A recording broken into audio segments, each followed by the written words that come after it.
You go to I have, rank. like, I have Splatoon 2. Is it online still running? Yeah. Yeah.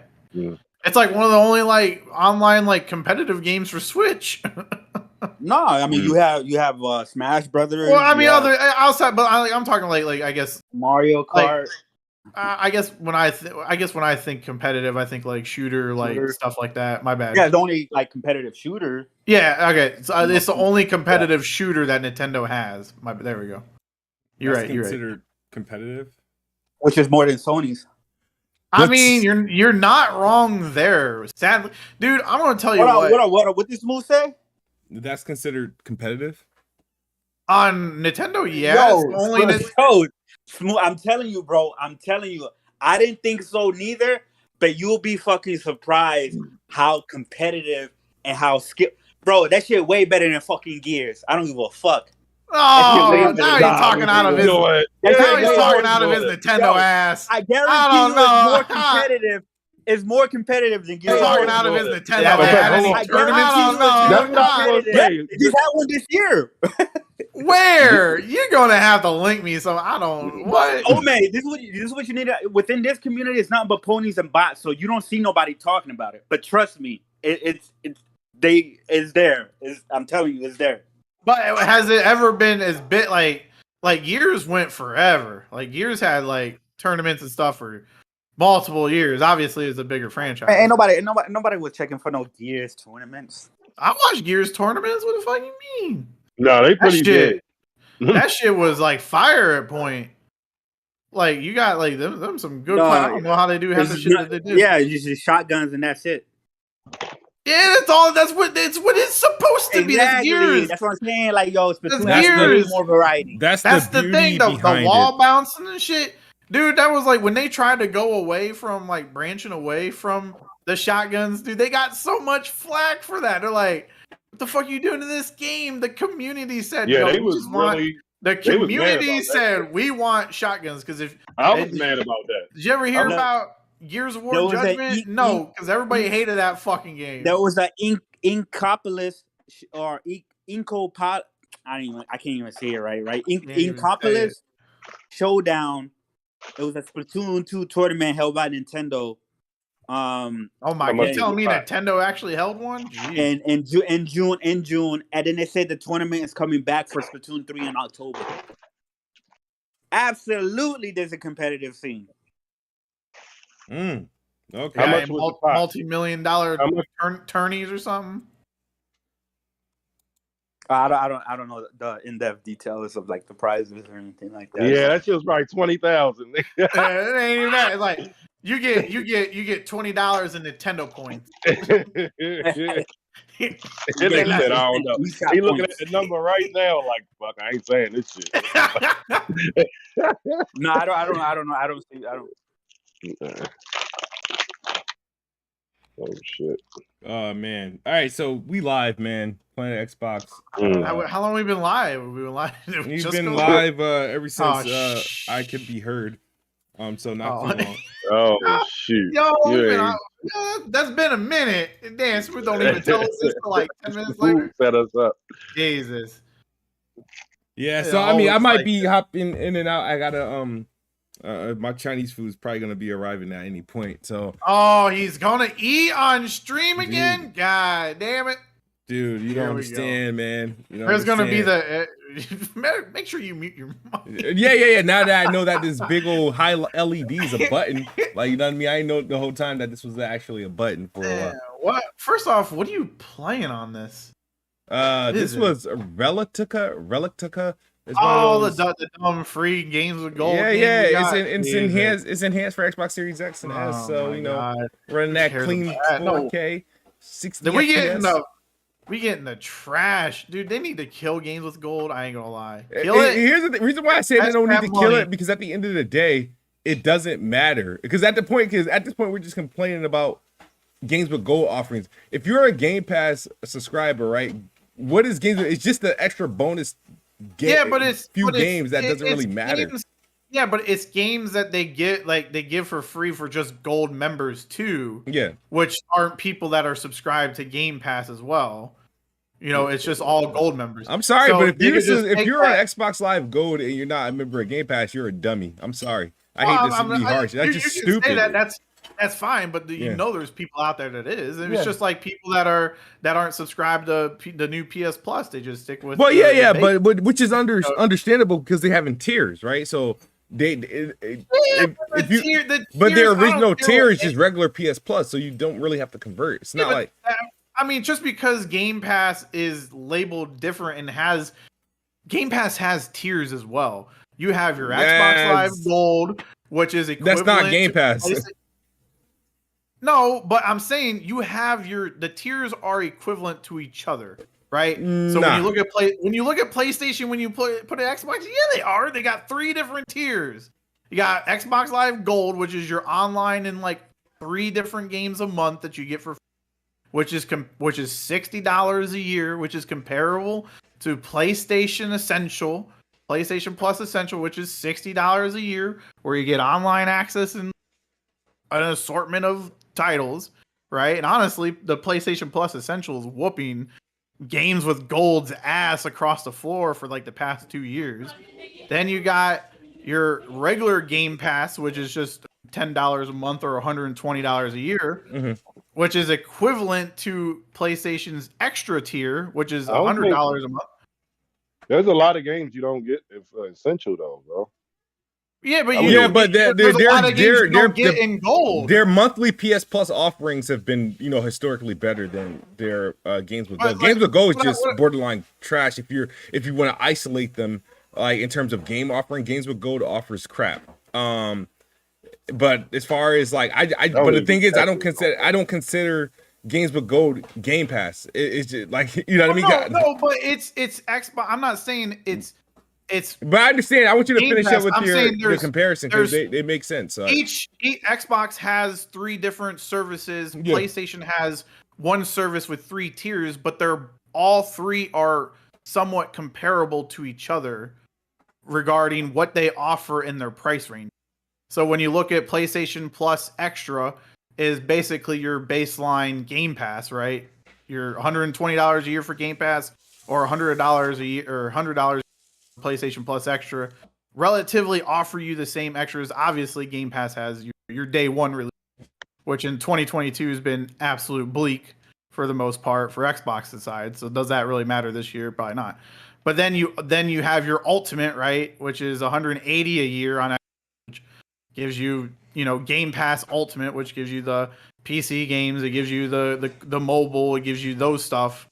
And then you would compare that essentially to PlayStation Plus's Premium, which gives you access to PS2, PS3, cloud-based stuff and all that. So I'm just saying they have, just because they're not labeled the same exact thing, they each provider has 3 different services.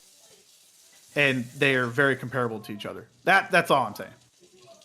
All right, so PlayStation's low end is much better than Xbox's low end, but Xbox's premium is better than PlayStation's. I think Xbox mid tier and premium are better than PlayStation's mid tier and premium.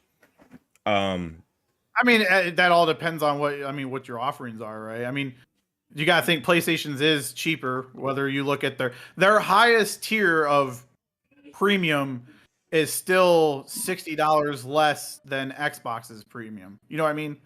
Well, they don't have a yearly. Well, how much is it? It's $120 for premium a year. Why isn't it a monthly option for me? Like, why when I when it renews, it automatically renews at the 12-month? No, I'm pretty sure you could do a year option, or not a year, but a monthly, because they broke it down. It was like $17.99 a month or something like that. But you get the better, like if you bundle it, you get a better deal. Yeah, but what I'm saying is like, so for example, right now I have the highest tier, but once it renews, right? It wants to renew for the year. It wants to give me the. It's like, but what if I don't want to? That's why I'm like looking to cancel that shit immediately. Like you could cancel it, but they do have a monthly, because they broke it down each thing by month too. But I think you would have to cancel it, since right now you're subscribed for that like bundle deal, right? For X amount of months to your PlayStation Plus. Like you got into that introductory price. So then to get out of that introductory price, you would have to cancel it and then resub to it to add like, you know, a different tier, a different amount, whatever there that you want to do. Okay.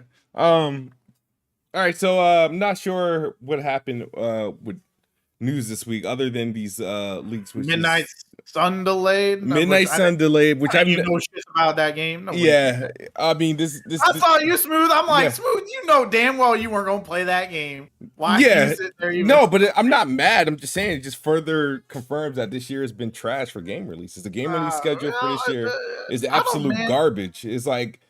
Is absolute garbage. I gotta disagree with that statement because I've been playing fire games all year. You said this year has been trash for who? For Xbox game for releases. Oh, you don't want to play games on anything else. What do you say? God damn it! Could you, okay. I'm sorry, Chris. Go ahead. My bad. What do you say? It's been He said it's been a bad year for game releases this year. Yeah, the game release schedule has been trash. Oh fuck! The fuck out of here! This shit's been amazing. What are you playing? Fuck out like, of here. Man, what do you mean? We've been playing games. Not any good games. I can't even fucking keep up with all the goddamn game releases this year. It's been for closed-minded people who only play on one fucking system. Yeah, it's probably been terrible for them. I played as many systems as possible. I just can't find anything I want to freaking play. So then speak for yourself. Don't speak for the rest of us. But I've been speaking for myself. I'm like, for me, it's been garbage. In my opinion, I think 2022 is garbage. I think Xbox did a shitty job, and I think everybody else kind of is fucking just getting by. It's trash. But you haven't been playing all the other games because they've been garbage. They've been high-rated games. They're high-rated. Anything can be high-rated when nothing else is coming out. Say what? There's more, man. I've played 48 games this year alone. No, Smooth. What? Like, you know, I hate when people like. It's just like when ponies, right? They'll call Halo Infinite garbage. Did they play Halo Infinite? No. What do you think of those people that say that? What do you think of people who say Halo was garbage and they didn't play Halo? What do you think of those? But people? I'm not referring to games I didn't play. If I didn't play the game, I'm not going to talk about a game I didn't play. I'm not talking about games I didn't play because if I didn't play it, that means I wasn't interested enough to try it. It doesn't mean it wasn't on my radar, period. So regardless if it was going to be a hot year or a whack year, these games weren't going to be on my radar to play to begin with. So I'm not considering the games that I'm not checking for. I'm talking about the game of even the games that I had slight interest in. I just think it's been underwhelming. Everything that I played has been underwhelming. And when you look at what's coming out, they don't interest me enough to actually generate hype. It's okay. Like, we anticipate games every year. We generate hype. It's okay. If I'm not interested in a game that's coming out, it's like, I'm not interested, then I have nothing that I'm anticipating. So right now, looking forward to the rest of the schedule of game releases. Yeah, there's some games that have some interest in there, but there's nothing that I'm like, oh my God, I can't wait. Nothing. Absolutely nothing. Oh, I got to ask, Smooth. What is your game of the year? You said the game is, this year has been garbage overall for gamers or for gaming? Overall for me, yes. I feel like it's been garbage. Exactly. For you, this year has been fucking crazy for me. They've been crazy for me too. But I need to know if Smooth still thinks. Wait, first off, what is your game of the year right now? Elden Ring. Oh damn. Okay, I thought you were gonna say. Yeah, there's nothing that has come close to it. I thought Elden Ring was going to be like, okay, it's going to be the early, but everything else is going to have a lot of competition. But all the things that could have challenged the freaking game ain't coming out. I don't think Hogwarts ain't coming out this year. I'm just telling you guys that right now. It's not coming out. I don't think that. Man, I hope it does. I hope it does. But it's getting a little spooky. But anyway, what would be your number 2 game of the year? But that's where the gap. Let me hear it. Just say it, because I'm about to go off on it right now. You about to go? Hold on. Let me open up. No. Say what you said last week. What did I say last week? You said Power Wash Simulator. Oh, Power Wash Simulator. Yeah, by default would be. I got a bone to pick with you about that, and nobody's talked about it in the group chat, and I'm upset about it. But Power Wash Simulator was brought to you on Xbox and Game Pass by none other than Square Enix. Yeah, the American one, right? The publisher that you hate so much. Yeah. Yeah, I don't like Square Enix, but yeah, they But they brought you your number 2 game. I don't give them that credit. Anybody could have published that game and it would have still been the same game. But Square Enix, we ain't talking about anybody else. We talking about Square Enix. You can say that with any game. No, you can't, because Square Enix. Can't say that about any game. Because Square Enix. Here's the thing: Square Enix, while was responsible for allowing it to release on multiple platforms, all they doing is publishing the game. But the people that made Velocity 2X were the people that made the game. They historically make decent games. So I don't care if it was EA, Ubisoft, Bandai, or self-published, it would have still been the same game. But it wasn't. It was done by Square Enix. Yeah, but they don't get credit for that because they didn't make the game.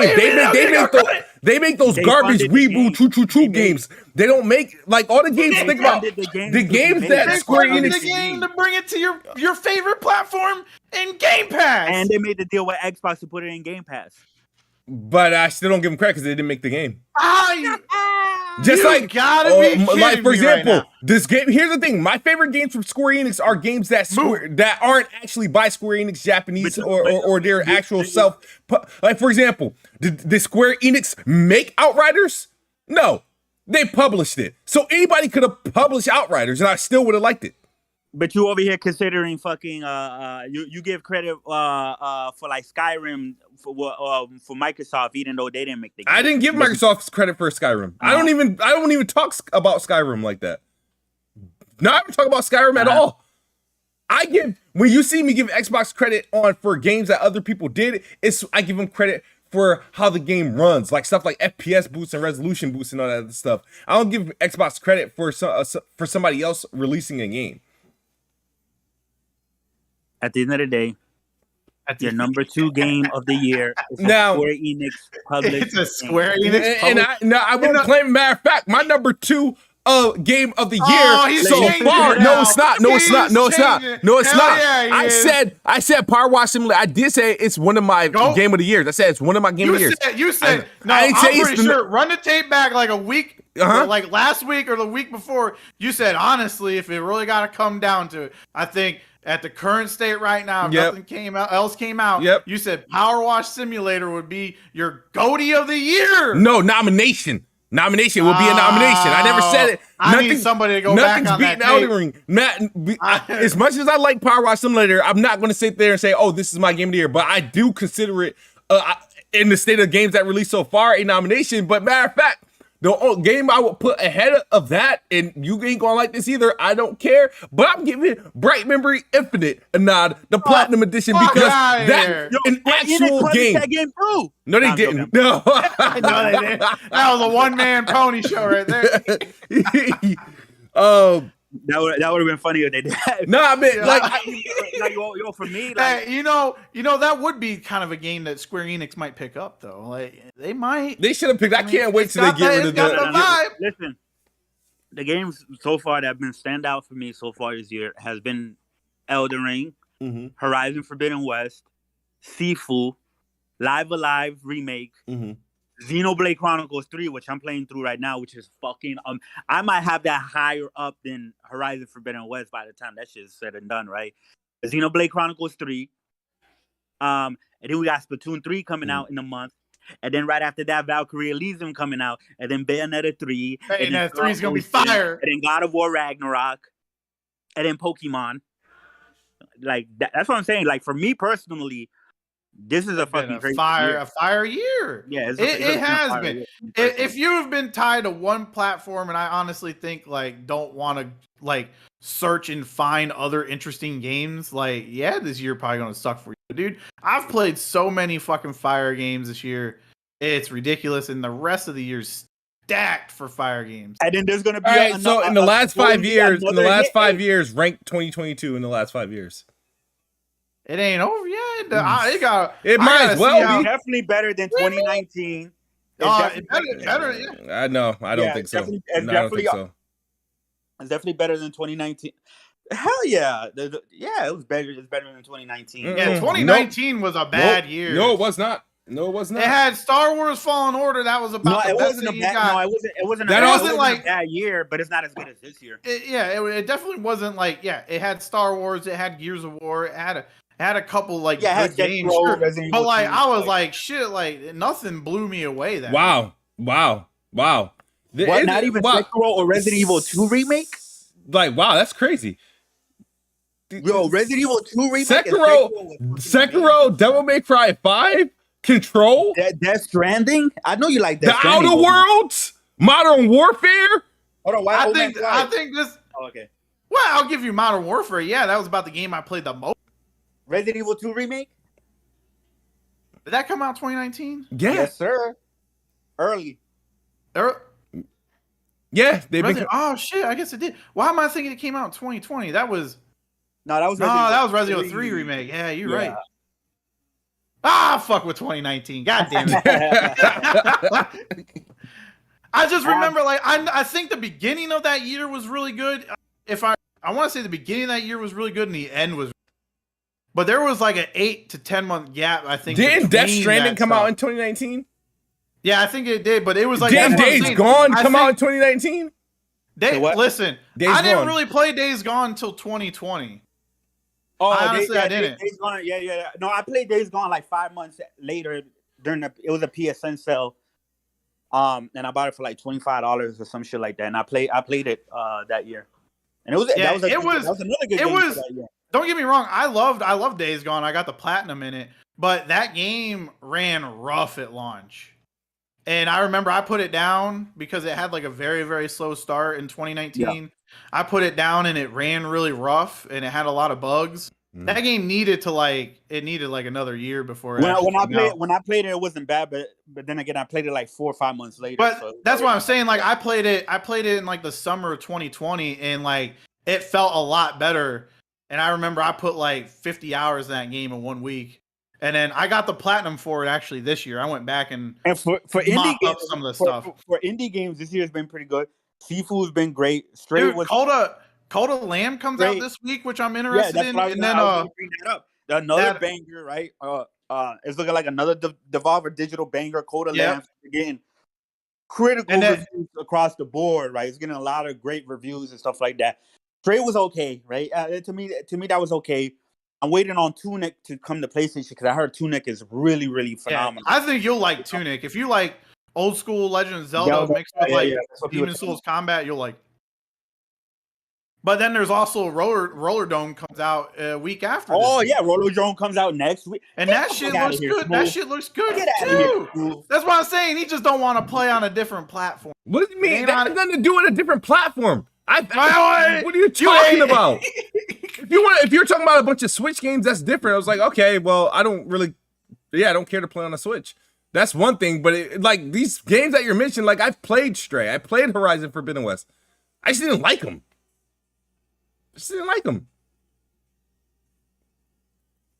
Like the only reason why I'm going to complete Stray legitly because I know it's short and it's a default game. It's literally a default game. The hell you mean? What do you mean by a default? Like it's impossible not to beat it. You know what I mean? I mean, you could just not play it, and then yeah. That's all. But the thing is, I don't know. I mean, like default game, like it's impossible not to beat it. Just don't play it. No problem. Don't beat it. Yeah, but I have to play it to get my PS Plus money's worth. A default game. Yeah, it was. Oh shit! But actually, it actually does take some work to beat it because the projects can take too long. You just spray water at an object. Hey man, man. So riveting. Shout out to Square Enix for being the best default game of the year, right? Man, that's crazy, bro. But I need Smooth to tweet out he loves Square Enix. No, I can't. They brought him his number 3 game of 2022. I enjoyed Square Enix when they used to put out bangers like Tomb Raider, but since they the Tomb Raider, Guardian of the Galaxy and stuff, that was their peak. I don't care what nobody else did. Tomb Raider, those were just. Don't get me wrong, I enjoyed the hell out of them, but I hope it does because I like those 3. But man, they did not do well like sale wise.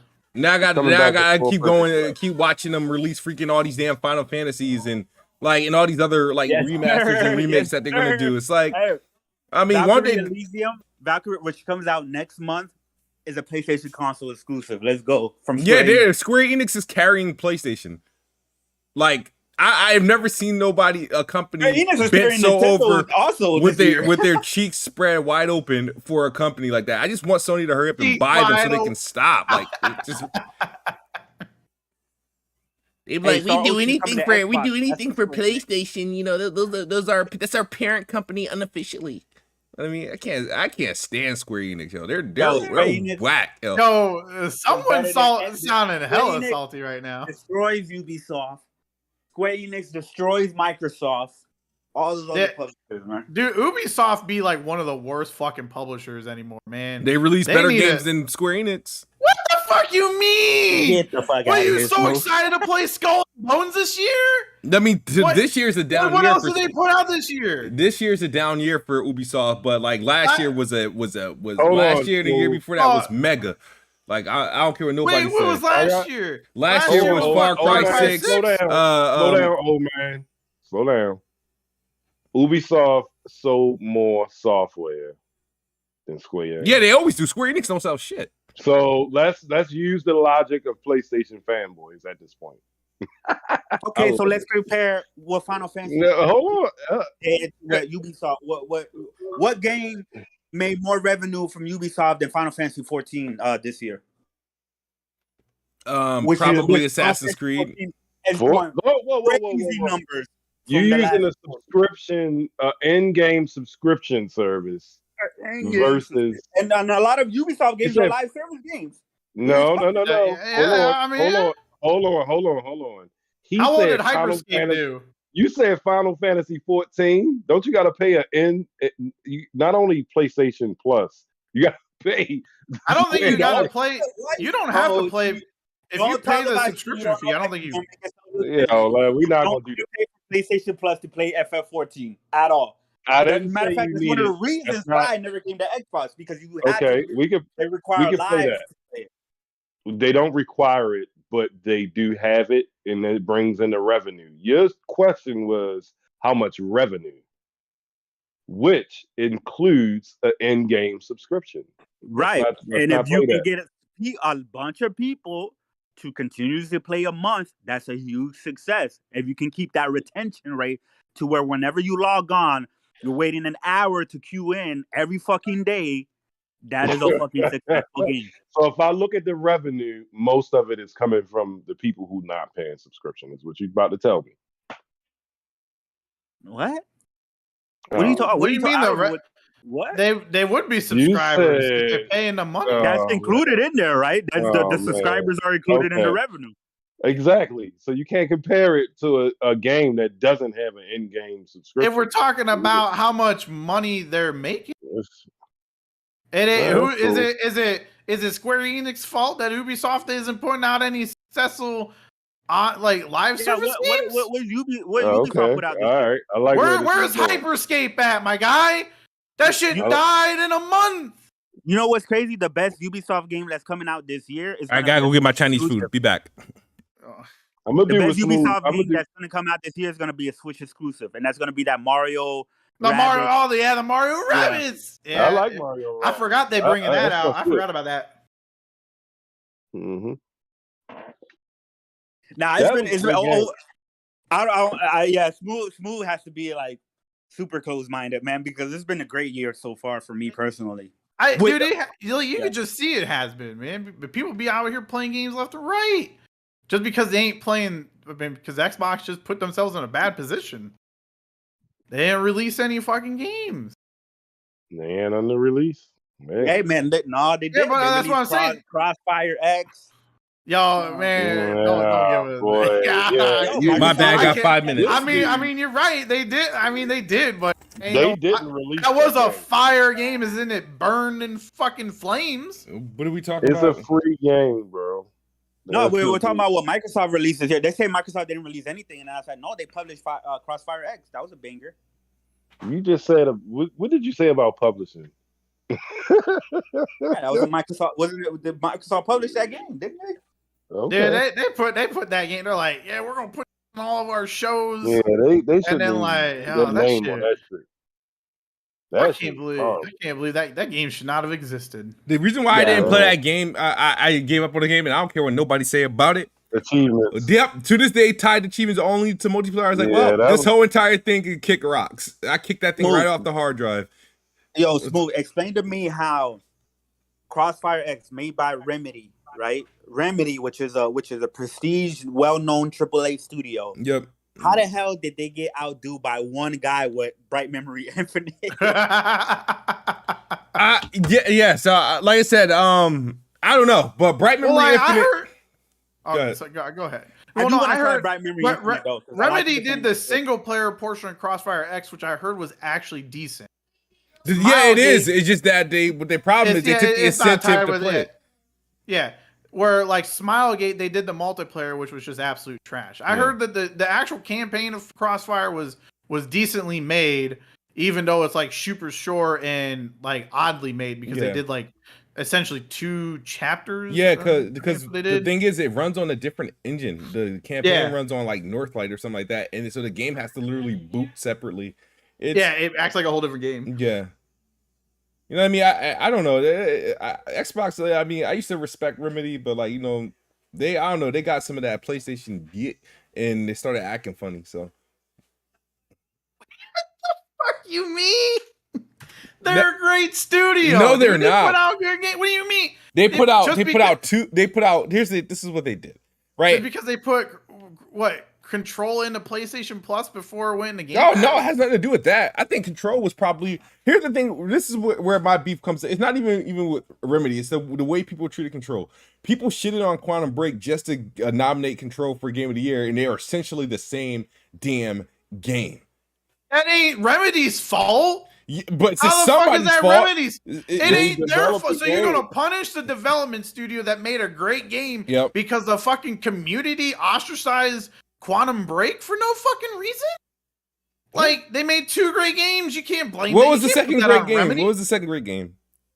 What do you mean? What do you mean? You said they made they put made Quantum Break great... out. Yeah, Quantum Break was fucking amazing. I loved it. Control was amazing. I loved it. They also did. Control was great. I love that game, dude. I've played it like 3 different fucking times.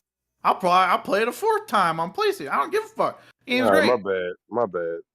But like they've also did Alan Wake, they did the original Max Payne's. Dude, they've been hits after hits. Like you can't blame them for a community's reception of their game, especially if their game is in fact legitimately good.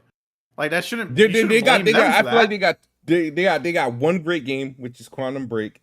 And then I can't. You just said Control is exactly like Quantum Break, a downgrade. It's a downgrade from Quantum Break. I don't know. I want to say it's a downgrade. But no, I can't say that because I guess I can't really speak on Max Payne. But I'm pretty sure those were great. But you know, I just think I don't know, man. Like it is what it is. Shout out to Remedy. You know, good luck in their future endeavors. I'm looking forward to their Max Payne remakes though of 1 and 2. That I'm actually truly looking forward to. And Alan Wake 2? Come on, that's gonna be fire. No, I'm not looking forward to Alan Wake. I thought Alan Wake 1 was garbage. What do you mean? Oh. Yeah, I ain't like Alan Wake. Yeah, I ain't like it. I tried to like it. Max Payne was their best work, bro. What the hell did you not like about Alan Wake? It was just that shit had suspense. It was spooky. It had fucking great writing. The enemies, yo. Yeah, it's the little darkness dudes. You had to light them up. I always wasn't feeling. That was. I don't know. That's just me. Let me give a shout out to. I'll fucking go to bat for Alan Wake, dude. I love that game. Let me go to. Oh shit! Somebody give a shout out to the chat. I gotta go get my Chinese food. I'll be back. Wait, we got. What's up? Shout out to Jack. Shout out Latino Mendes. Shout out to BG Salty. What's up, guys? His name. Matter of fact, wasn't that Talos Ray? Hold on. Wasn't that elusive? Wasn't that the motherfucker talking shit the other day on Twitter? Which one? To Sad Boy. Nah, you talk. Wait. He was, and he also. Wait, where's Sad Boy at? Sad Boy, where are you at? Nah, hold on. Get this motherfucker out of here. Whoa, Get him the fuck out of here. What's his name first? Whoa. What's his name? Nah, I remember that. That dude was talking shit. I remember. I think because he was going at you, Chris, kind of. in a way. I don't know. I don't know. You the only PlayStation guy on the panel. Yeah, you can't do that, Chris. What did he say, bro? Like, what did he say? Bro, he was saying something. I gotta go look it up, but I'll be remembering the fuck. Yo, you can't get rid of him and just say you're gonna go see what's going on, bro. Like that's a little weird. Yeah, no, I know what Chris is talking about. But old man can back me up. No, right? I know what Chris was talking about. Listen, this is what happened. Sad Boy put out a thing saying that he was going to be back on Planet Xbox next week. Then Elusive Mage said. He's like, you should be a permanent member on Planet Xbox, which he's been a permanent member. He just hasn't been on a show. He's got stuff going on. He's living his life. He's more than welcome on the show at any time. And then he says something about, he was going at like not going at Chris, but he was saying that Chris shouldn't be on the podcast. Did he disrespect Chris? Did he disrespect? No, he blocked me on Twitter. I never even interacted with him. He blocked me. So he blocked you on Twitter. So what? Yeah. Like, what's the problem? Because he was basically saying he basically was saying Chris. No, he was basically saying that a member on Planet Xbox didn't really live or breathe Xbox on the panel, and who else would that be other than Chris, which is our residently owned PlayStation guy? He said that Chris. He basically was stating Chris shouldn't be on the podcast. Sad Boy should be on the podcast, but Sad Boy can be on the podcast any day of any time. So that was disrespectful? Was that disrespectful, y'all? Be honest. I think a little bit, because Chris is very knowledgeable with games. Like, this is what I'm saying, Nick. You don't even know what the fuck is going on. So I don't know what's going on. I would say he basically said that Chris wasn't a valuable member to the podcast because he doesn't live on Planet Xbox. I would think that that's a little bit disrespectful, because Chris is a very he's a gamer. So he doesn't ride on PlayStation's dick 100%. He'll call shit out. He just plays games. No, I know that he doesn't do the console stuff. Mr. Wait and see. I give you that. But what I'm saying is, don't block the man from the podcast, bro. Don't block. Did you kick him? Shout out to Bill Bone. Shout out to the top creator. Shout out to the geeky nerd. Bro, did you kick him though? Shout out to Fred Wright. Shout out to Archangel. Who else? Don't unkick the man and do something, bro. Don't kick Elusive Mage. He be around everybody podcast and all that. He got the right to not like you, motherfucker. You know what I mean? Like, I don't think he was real disrespectful. He just said he don't want you on there because you're a fucking phony, bro. Like, that's kind of disrespectful, ain't it? I mean, what's up, Dan95? Welcome here. Let him. All right, I get it. I mean, I don't know. It's smooth shit. I don't know. Yeah, but Smooth ain't here. We taking over. Yeah, let him come out. Let him speak his shit. Then, like, at least let him say why he think he like that. But you know.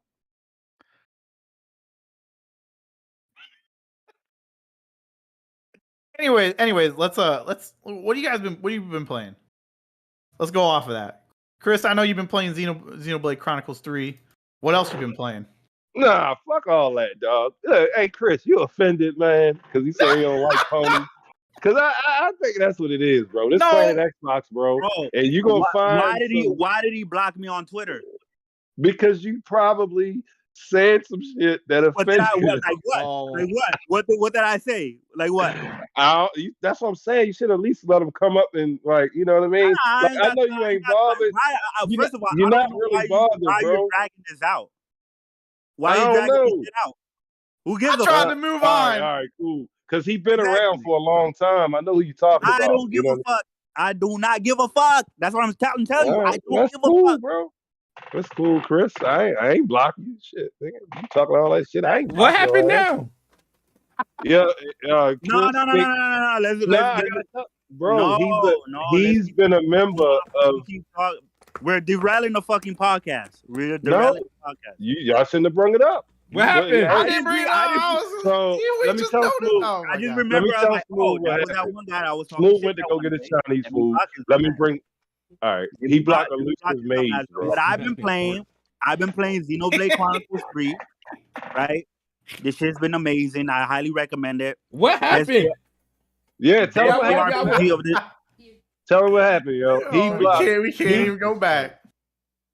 So here it is. Let me tell you what happened. Chris said he's upset because Elusive Mage blocked. That's not what I said. That's not what I said. That's not what I said. Yo. Hey, Smooth. This is what it is, bro. This Planet Xbox, right? You know, Elusive Mage is he's a hardcore Xbox guy, you know. Ain't nobody fucking mad. I'm not talking to you, NickBanks. I know. Mad, dumbass. I'm just saying, if you're gonna fucking block me, then I'm gonna block your stupid ass back, and that's it. I'm on trying Twitter, to move past on the subject. I'm trying to move past Chris, on. Y'all keep dragging it on. No, but Chris, hold up. What the fuck this dude talking about? I'm sorry, bro, but I'm just saying I don't know. Oh, so you saying you block him on Twitter? You ain't block him off the YouTube, right? You ain't kick him or nothing. Nah, I blocked it. That's what I'm saying. Yo, you want whoever? I'm just asking because I don't know. It's Smooth, because Smooth know Elusive Mage, right? You know him, right? I think I do. Smooth. Yeah. Right. Yeah, he been. That's all I asked. He's another dummy.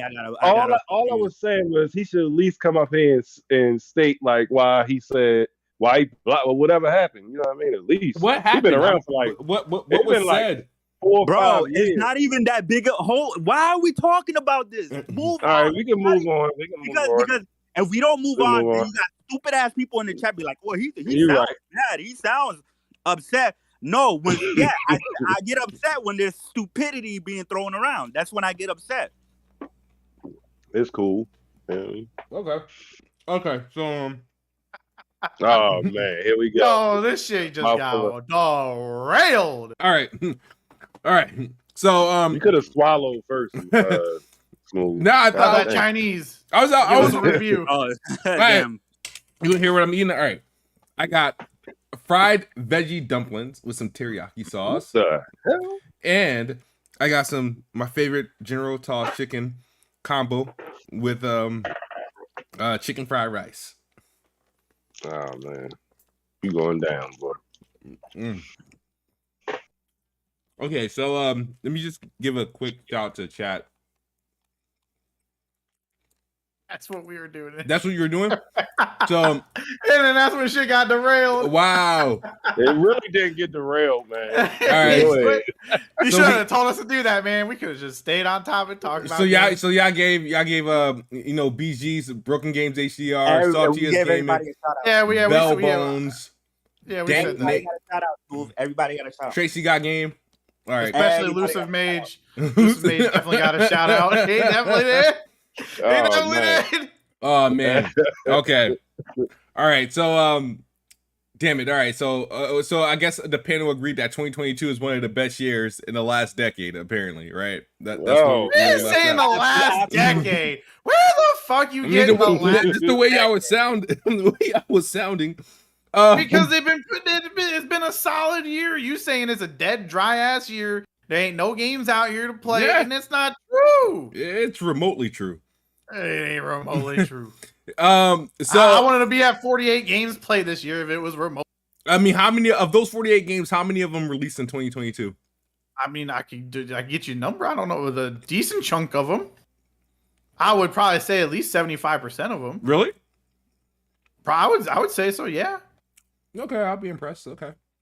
Like I'm just throwing out a ballpark number there. I'd have to actually go figure out which ones released this year, but I would say probably ballpark 75.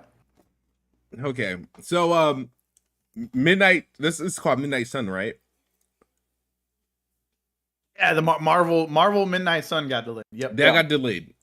Did we talk about Dark Tide getting delayed as well? That was.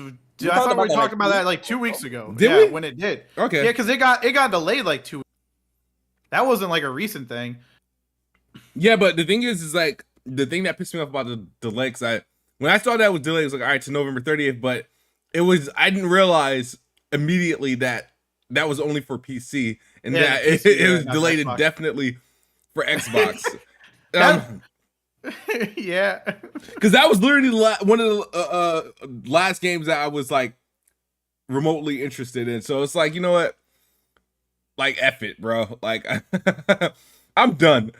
So earlier this week, I put out a video expressing how bored I am with gaming, which and most of that blame is to Xbox for their piss poor efforts with game releases this year. And my mind hasn't changed, and it probably won't till about October or whatever. But I'll still be disappointed overall because the games that they got left to release are games that release, but they're appetizers. They're not entrees, right? There's no entree for Xbox this year, and I've been highly disappointed, and so I put out a video expressing that. You know what I mean? A lot of people took it many different ways, and that's just what led into the opening conversation of this video. It's like I've just been disappointed overall in the release window, the type of games that came out. I know a lot of people. I mean, I know a lot of games came out for Nintendo only because I hear about them. But I don't play on Switch, so I don't really. When I'm talking about games, I'm not actually factoring Nintendo at all because I don't consider it a console. But as far as like what has come out from Xbox, which is absolutely nothing, and then the games that have come out for PlayStation, they haven't like pushed me. And then I'm looking at the games that I beat this year. I'm like, dude, I'm very disappointed to the point where I'll sit down and I'll turn on these damn consoles and be like, all right, what am I gonna play now? Like, and then I'll try something, and then I just like, okay, whatever. Like, there's a chance that I will probably play a game and beat it. A game that I probably already beat, then I like, dive in and be interested in something new. And I know, Logan, you were talking about all these games that have come out this year. What actually has come out this year that you think I'm like kind of like out of line for saying what I'm saying about this year? I understand you beat a lot of games. But I still don't understand what was a standout outside of literally Elden Ring. Well, for me, I just played through Sifu yesterday, and I was pleasantly surprised by that game, because it was originally a game that I wasn't super interested in. It didn't look like it fit my type of like fancy, and then like I picked up like the Steelbook edition whenever it released, and then it sat on my shelf till just this past week, and I played that, and that game right there stood out to me because I felt like it was John Wick Kung Fu, which is just, I think, a great combination. Yeah, Sifu was great. Like that game is like, and it has like, not only is it great, but like I finished it and then I instantly started it right back up because like the combat is very satisfying. Like because like my first playthrough of it, I got my ass. That game does not hold any hands. You gotta like kind of like learn the moves and the blocking and the parrying and all that stuff. But then once you get the hang of it, it's very satisfying. So like I went from dying like 10 times in the first level, my first playthrough, to like getting through it like unscathed almost. I think I died like once on my second playthrough of the first level. So like that was like super satisfying to feel, and like I like the vibe too. So like that game right there took me by surprise because it was a game that I had no interest in whatsoever when it first launched.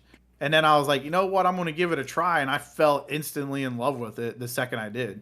So like, that's why I'm saying like a lot of these games that you're saying don't interest you. Like, yeah, there's a lot of games out there. There's a reason why I didn't care for Sifu. What other game did they make? I feel like there was a game that they made that Nick said it was called Absolver. Yeah, but Absolver. I never played that one. And I hate that game. I played that game. Nah, Sifu is way better. Sifu. Yeah, and I think that there's a completely different game, isn't it? Yeah, like, it's completely different. Probably because it's a single player game. You know what I mean? I can see why y'all think that, but I ain't played Sifu yet. I like my multiplayer games. What the hell are you talking about?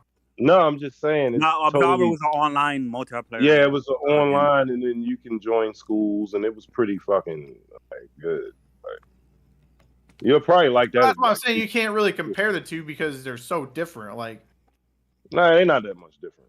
But I see. What about like combat? If their combat is the same, I don't like combat is definitely kind of similar because it was you had to actually know where to block and how to counter and stuff like that. So it was pretty like a little bit more intuitive than the action, like an average, co-op action game. You know what I mean?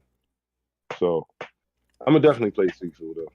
Yeah, I would highly recommend like if you're in it, like play that. That game took me by surprise. I loved it. What the hell happened Horizon Forbidden West was really good. Xenoblade Chronicles 3 is so far fucking amazing. I don't give a fuck what nobody says. That shit's amazing. Highest first party rated game of the year. Right? Yeah, then shit like Live Alive was really good. Triangle Strategy. I still haven't beat that, but that shit's been super, super dope so far. And Stray was okay. Stray was like a 7 out of 10 to me. It wasn't all that. It was okay. It was an okay game, right? Yeah, then there's games that I haven't even picked up this year. I haven't picked up Arceus yet, or Strangers of Paradise, but so I don't know how good those games are. But then the rest of the year, I know Bayonetta 3 is about to be fucking fire. Oh, dude, that's the reason why I have a Switch. Exactly, that shit is about to be fire. Splatoon 3 is about to be fire. Ragnarok, of course, that shit is about to be fire. So there's plenty of games that came out this year, man. You just mentioned a bunch of games that ain't come out yet.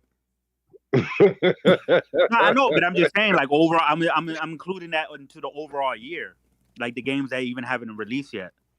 And then you might have not liked it smooth, but I fucking love Ghostwire.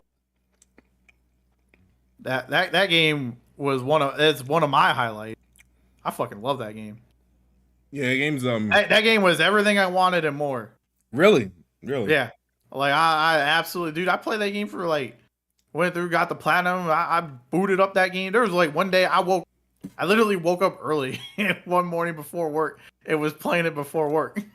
And I wake up at 5 o'clock in the morning. I woke up at 3 because I wanted to play damn Ghostwire. Well, I love that game. That was a good one. Okay. So I played Ghostwire Tokyo. I don't like it. Yeah, well, I know. Yeah, I didn't play it. Yeah, I heard it wasn't that great. It's like I don't know. It's PS5 and PC. Oh, okay. Yeah, it's a Bethesda game, so it was trash. Man, it was dude, it was my Tango. Bethesda game, so Tango it's trash. has done nothing but solid games. I fucking loved Evil Within 1, Evil Within 2.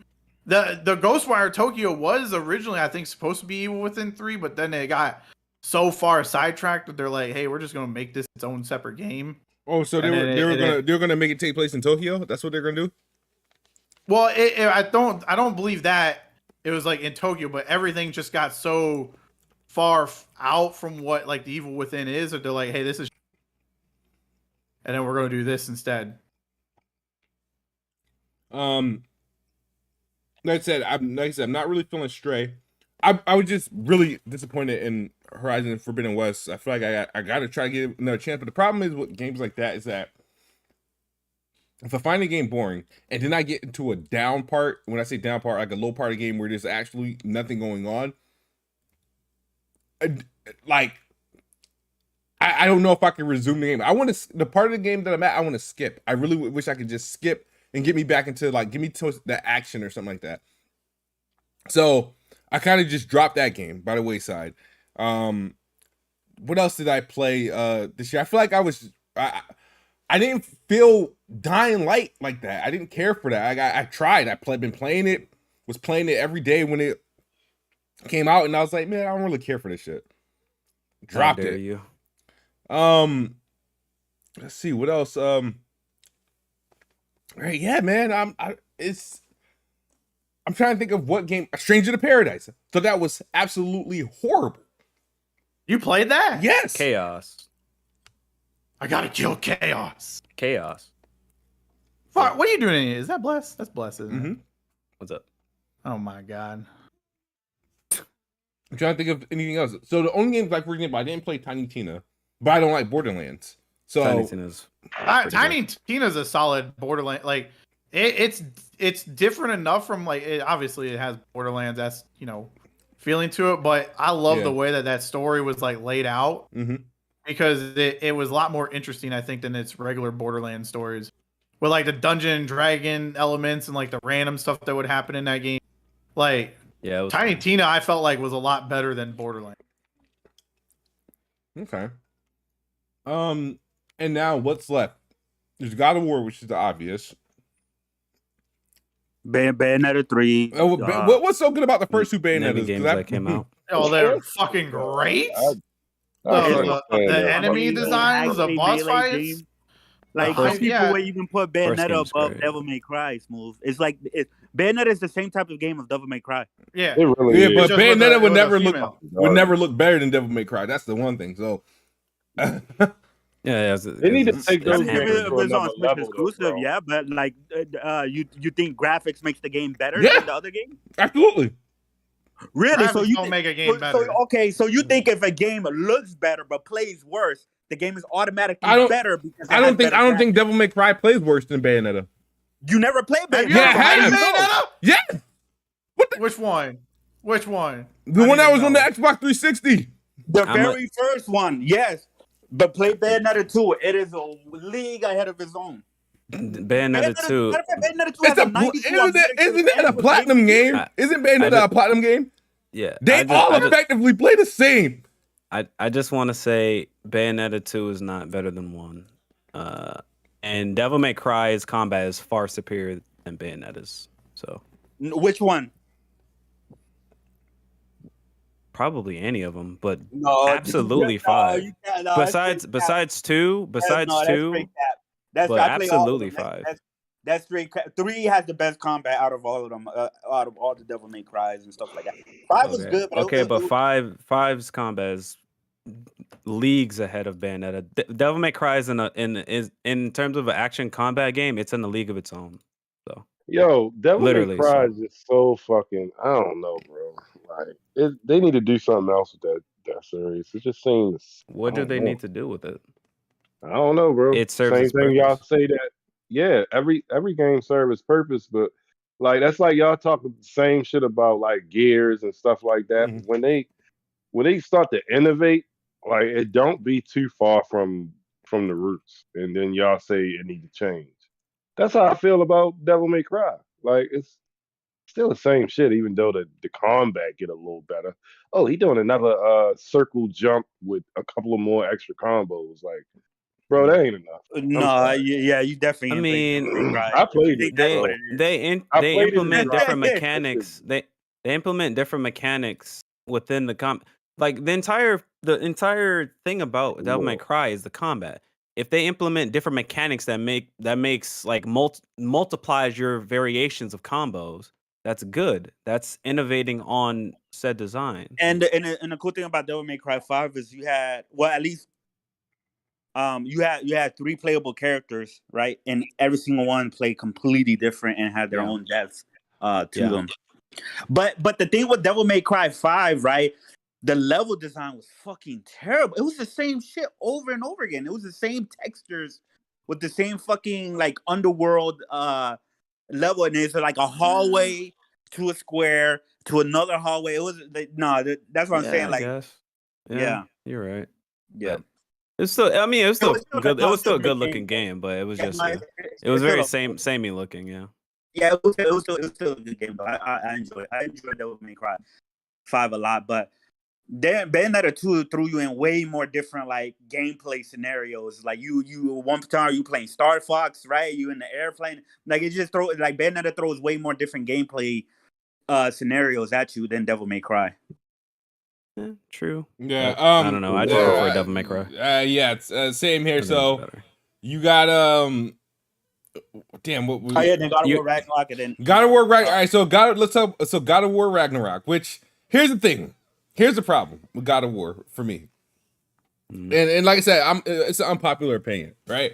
So in 2018, I was more hyped for now I'm talking about pre-release and everything for God of War than I was for like, let's say Spider-Man, right? I was like, Spider-Man's like, God of War is gonna be like, you know what I mean? I'll probably, rock with that more than Spider-Man and whatnot. God of War, Spider-Man comes. No, God of War comes out first. Okay, God of War comes. It's like, okay, graphics on point. The story's good, but the game was super samey. And I'm like, okay, the game. I'm not going to say the game in no way, shape, or form. The game is bad, right? But this game is highly overrated. Like, I just be like, okay, well, I'm looking forward to this game to end, right? Nothing. Only thing that was innovative about the game was like, all right, they changed the perspective, the player view of how you see Kratos. They added the Last of Us elements to it, and the graphics look a ton better. But I was not impressed. The gameplay was more inspired by Souls game. So I was like, no, okay. I know, but it was more in depth and more complex than the previous God of War. You can do way more with the gameplay. But less with the levels. But what? But less with the levels. The levels are so open and you can explore everything. No. But the combat, in the original games, more linear. Yeah, but with the way they use the environment in those battles, they were more epic than what you got in God of War 2018. Oh, no, see that I agree. Like God of War 3 had way more, way better. Yeah, because epic fights and stuff like that, right? Yeah, I'll agree that God of War 2018 had lacking boss fights, but like the world design of God of War 2018 was fucking phenomenal. I mean, how many games you gonna get in the snow? Like, you know how many Norse mythology games? I'm just saying, like, the thing is that Norse mythology. What do you want it to be? Like, my thing is, you went through 5 different realms. Only one has snow.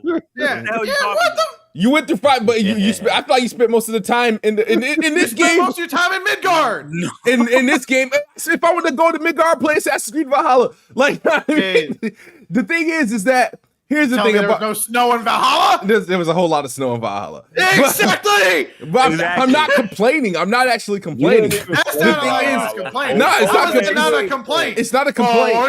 We're so much interested in snow. That sounded like a complaint. Games that had like a lot of snow and like half of the game and shit. Like the last 2 years games have been inspired by snow for some reason, but the thing is that, not to make the long story short, is that I was not, at the end of it, I was like, all right, I wasn't that impressed. So now you got this game coming out, and it's like, well, I feel like it's just going to be more of the same, but longer, which is already a bad thing for me, because I don't want the game to be longer.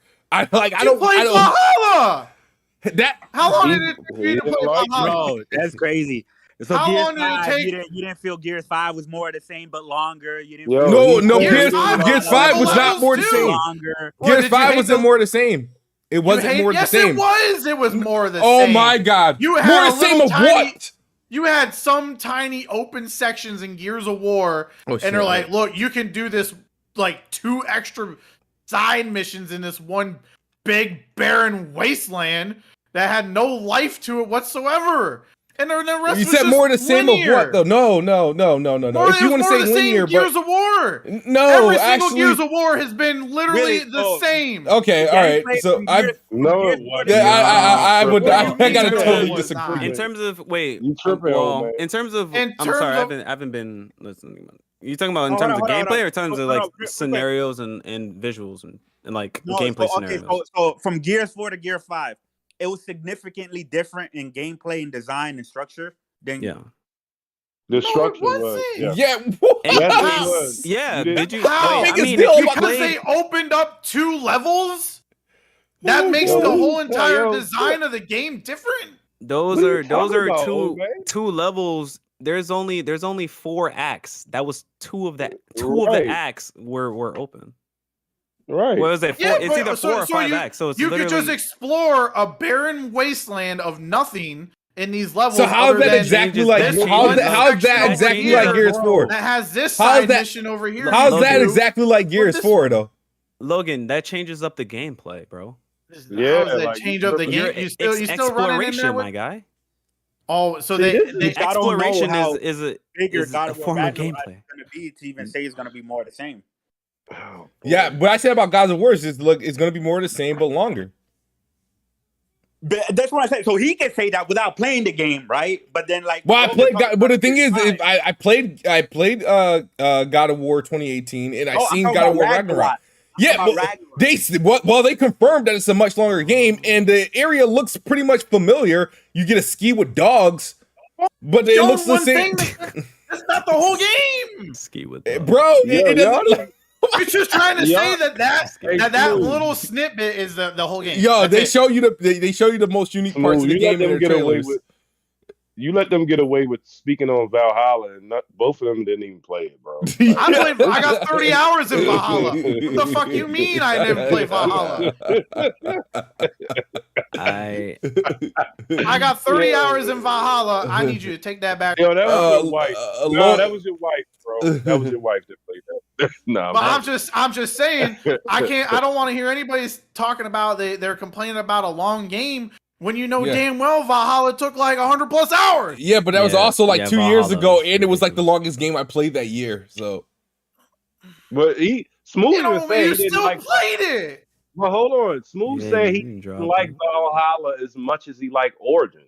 Or that's true. Said that. Yeah, all of those Assassin's Creed were pretty long compared to the. Yeah, but no, Origins is the shortest one. Origins you can do like 30 hours maybe. One from the general consensus, bro. Like we all know this. So Smooth's argument is God of War is going to be more of the same. No, my argument was that this year for games is garbage. There's nothing coming out, and I just happen to talk like the biggest game of the year. 2022 has been a garbage and dry year. Mm-hmm. It has been a good year. The thing is, like, how do I explain? Like, you're a very eclectic gamer because you'll play something that's like just for fucking achievements, and then you'll play something that you actually enjoy playing, but then we'll recommend you something to play that's good, and you're like, no. Well, so you're like a very interesting gamer, Smooth. Yeah, like I have 30 hours in Power Wash Simulator, but God of War Ragnarok. Yeah, and then. But you got to think about that's not fair. Well, Power Wash Simulator is not that game is not a bad game, but I'm saying like more of the like the achievement collecting games that he'll play. He'll play those, but like not play and say that the game, that the year is boring and like not finish. Ignore all the other Forbidden ones. West. It's like Forbidden West, and everyone agrees. Ignore all the other good games. Yeah, and I mean to be fair, the beginning of Forbidden West is boring, very boring. But people have said that it opens up. Once it opens up, it gets. Yeah, it took too long to open up for me. Game of the year, bro. But it took way too long to open up. Hey man, just you hop on an achievement only game. I don't know. No. Here's the thing. It's like, all right, I'm sick of I'm sick and tired of games working hard, or they put too much time for them to be less like games. Like it's like I don't care for all that Hollywood shit. Just make a good ass just game for me to enjoy for the next 8 to 10 hours, dude. I don't want all these like birds chirping and people just looking and gazing and let me waste 10 hours just walking and talking. Like I don't want it. I want a video game. What'd you do in Assassin's Creed Valhalla? Did you play? They put me in a fight. You opened up in a fight, half naked. But you were held prisoner. You didn't do any walking or talking in that game. You do, but at least they start you off freaking on a rip. Like so is the one that you gotta start off on a rip. What is the games? Here's the thing. What games need to do is they need to open up action pack, open up hype, right, and then ease you into that bullshit, and then before they get you back up, don't start off slow, like making you play as a kid. Babies and shit. Like I don't like when games do that shit. Like I think both Uncharted and Horizon Zero Dawn did that shit. Make you play as a fucking child. I was like, oh, now I gotta wait till you grow up. Like, come on. But you ever play Fable 2? Know what? I know I haven't. You did that shit in Fable 2? Yeah. I don't know, man. There's a couple of games that I feel like went completely under your radar. Like what in this year? I'm sure I got found games before that went completely under my radar that I found years later, but there's absolutely nothing that came out this year that I felt went under my radar. Did you play the TMNT game? Yes, I beat it. Oh. It's hard not to beat that game. It's only an hour and a half long. Yeah, that's true. I played it a couple times. Yeah, that's what I'm saying. Did you play? Did you play? But are you like Atomic Heart is supposed to be coming out? It's not coming out this year, dude. Yeah, that ain't coming out this year. Anything coming out of Russia, they don't even got a release date not coming out this year, bro. Like any game that I was interested in has been either delayed or like don't have a release date. Have you heard of Cult of the Lambs? That comes out this Friday. Cult of Lamps. I have not heard of it, but it's not out yet, so I can't. You know what I mean? I'm saying, like the game's probably not on your radar, but I'm saying that's a great game. All right, I'll tell you what games are on my radar. Right, Lies of the P, Still Rising, Lego Brawl, freaking High on Life, A Plague's Tale. Those are on my radar.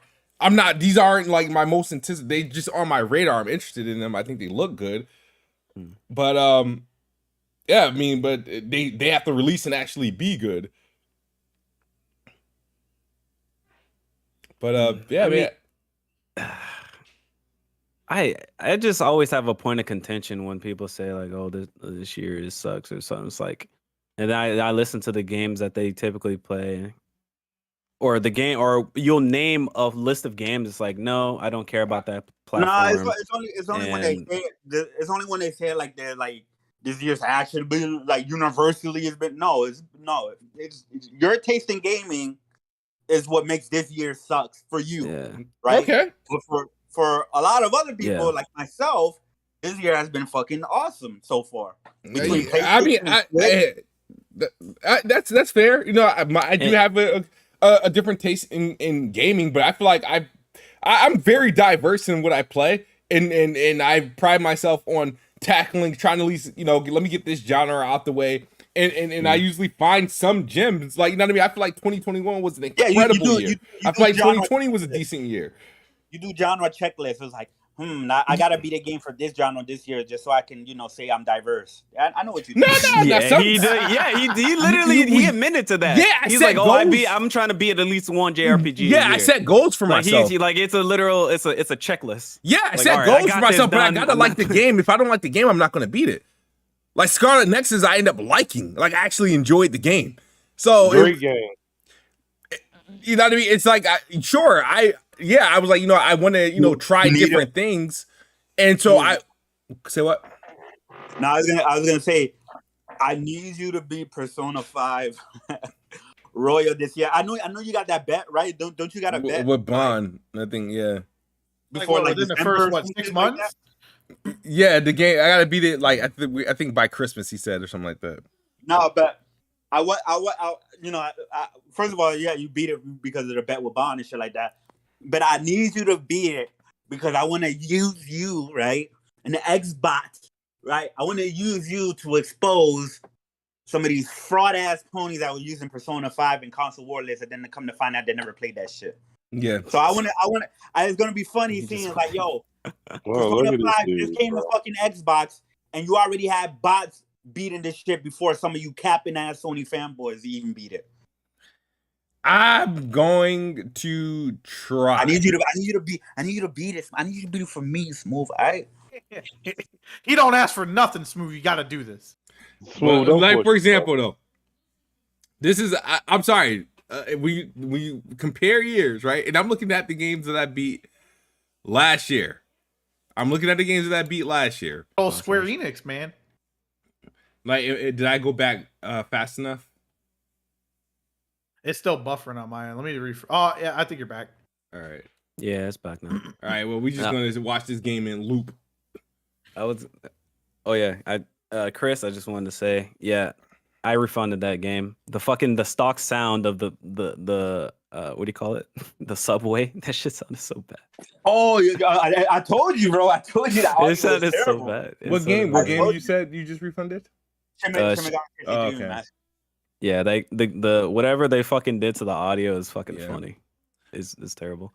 But all right, so that's I just all right. One more thing. I just wanted to say, like, your ears bleed. No, not about that. What gets me, Smooth, is like, okay, you say that you don't have. Okay, you said that there's nothing new that you want to play. So there's nothing old that you haven't, like, good games that are old that you just don't look at. Like, there's a ton of good games. So for example, right? So my fair amount of classic games that I've done, I want to say older games that I've what the old games that I do? Only games that I repeated this year was Assassin's Creed Origins because it got FPS boost, so I beat that again. and I did what's that game? What Remains of Edith Finch again because I was missing one more achievement, and I replayed that game because that got enhanced. I went through a lot of the games that I like wanted to last year because last year was an incredible year. Man, there's older games, man. Let me tell you about our Lord and Savior Valve and how you should play Black Mesa and Half-Life 2 on Steam. Oh no, Half-Life 2, I would never play a game like that. Wait, why? A great game. Why? Like, why? Because graphics? Graphics? Cool. Nah, it's just it sounds boring. It's fuck. Let me put into perspective for you. Half-Life 2, like I played Half-Life 2, I think 2 years ago now. If it literally it feels like an Uncharted before Uncharted. Like it has set pieces like Uncharted.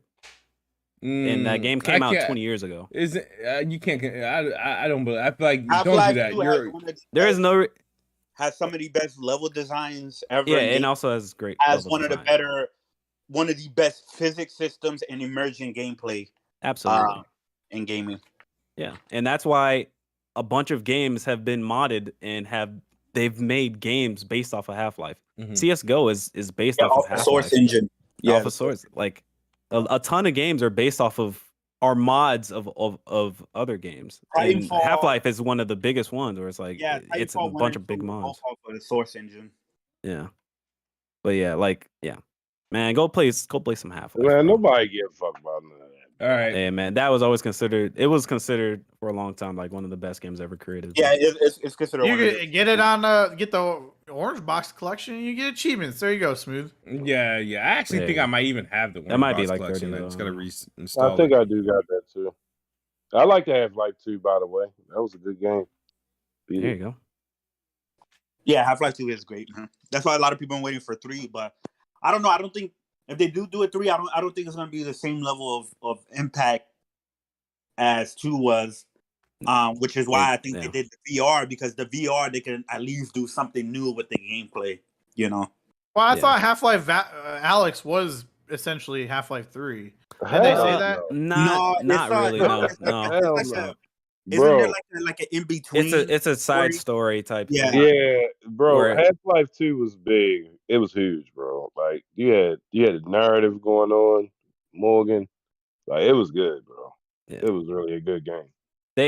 Technically they kind of work on it, but it's kind of like it's like a small project type thing where it's like they know like if they ever release it, it's never gonna live up to the hype. So they're kind of just like it's kind of shovelware. It's like vaporware. They don't want to release it because it's never gonna live up to anything. It's impossible. Valve never makes a part 3 for any game. It's like making a Left 4 Dead 3. Like how do you live up to Left 4 Dead 2? How? Like the modding community, it's fucking insane. Like thousands of people still play it to this day. Like how do you live up to it? It's fucking hard. So they just don't do it. Okay. Well, you know what I want to do? I want to talk about Xbox, clapping back at PlayStation's anti-competitive argument against the acquisition of Activision for Xbox and whatnot. Some more stuff came out. And some of the stuff like this, I like to see Xbox recognize. Is all I've been asking them to do is recognize the shit so they can make better fucking or more competitive decisions, because PlayStation does it. So in the Microsoft used to do it, but for some reason they got soft. Yeah, they did. Yeah, they've gotten soft. I will agree to that. They used to do that, all that shit. They used to fucking pay time exclusive, DLCs exclusive first and shit like that. They used to do all that shit PlayStation's doing now. Microsoft was like one of the main ones to start that shit. Then for some reason, I don't know why, this whole new culture, or Phil, whatever, he's all about the kumbayas and shit like that. And now they're buying now they're buying up shit, and they're buying one of the biggest third parties. So you best believe somebody is not liking that shit, right? But at the same time, it's like I need Xbox. Like personally, for me, I hope honestly, like, I'm not even joking, bro. I hope they fucking make Call of Duty exclusive to Xbox. I really do, man. I fucking hope. I hope, because that's gonna put way more pressure on Sony, right? It is gonna hurt them and shit. It's not gonna be a kill shot that people think it is, right? But it's gonna hurt them a lot, and that's gonna get Sony to fucking try even harder and make more deals and stuff like that. Microsoft should be making deals as well. They should be countering. I don't blame Sony for countering deals or blocking third-party publishers for stopping games to come on Game Pass, because that's the advantage that Microsoft has, and vice versa. I don't blame Microsoft for paying for MLB, you know what I mean, to come to Game Pass.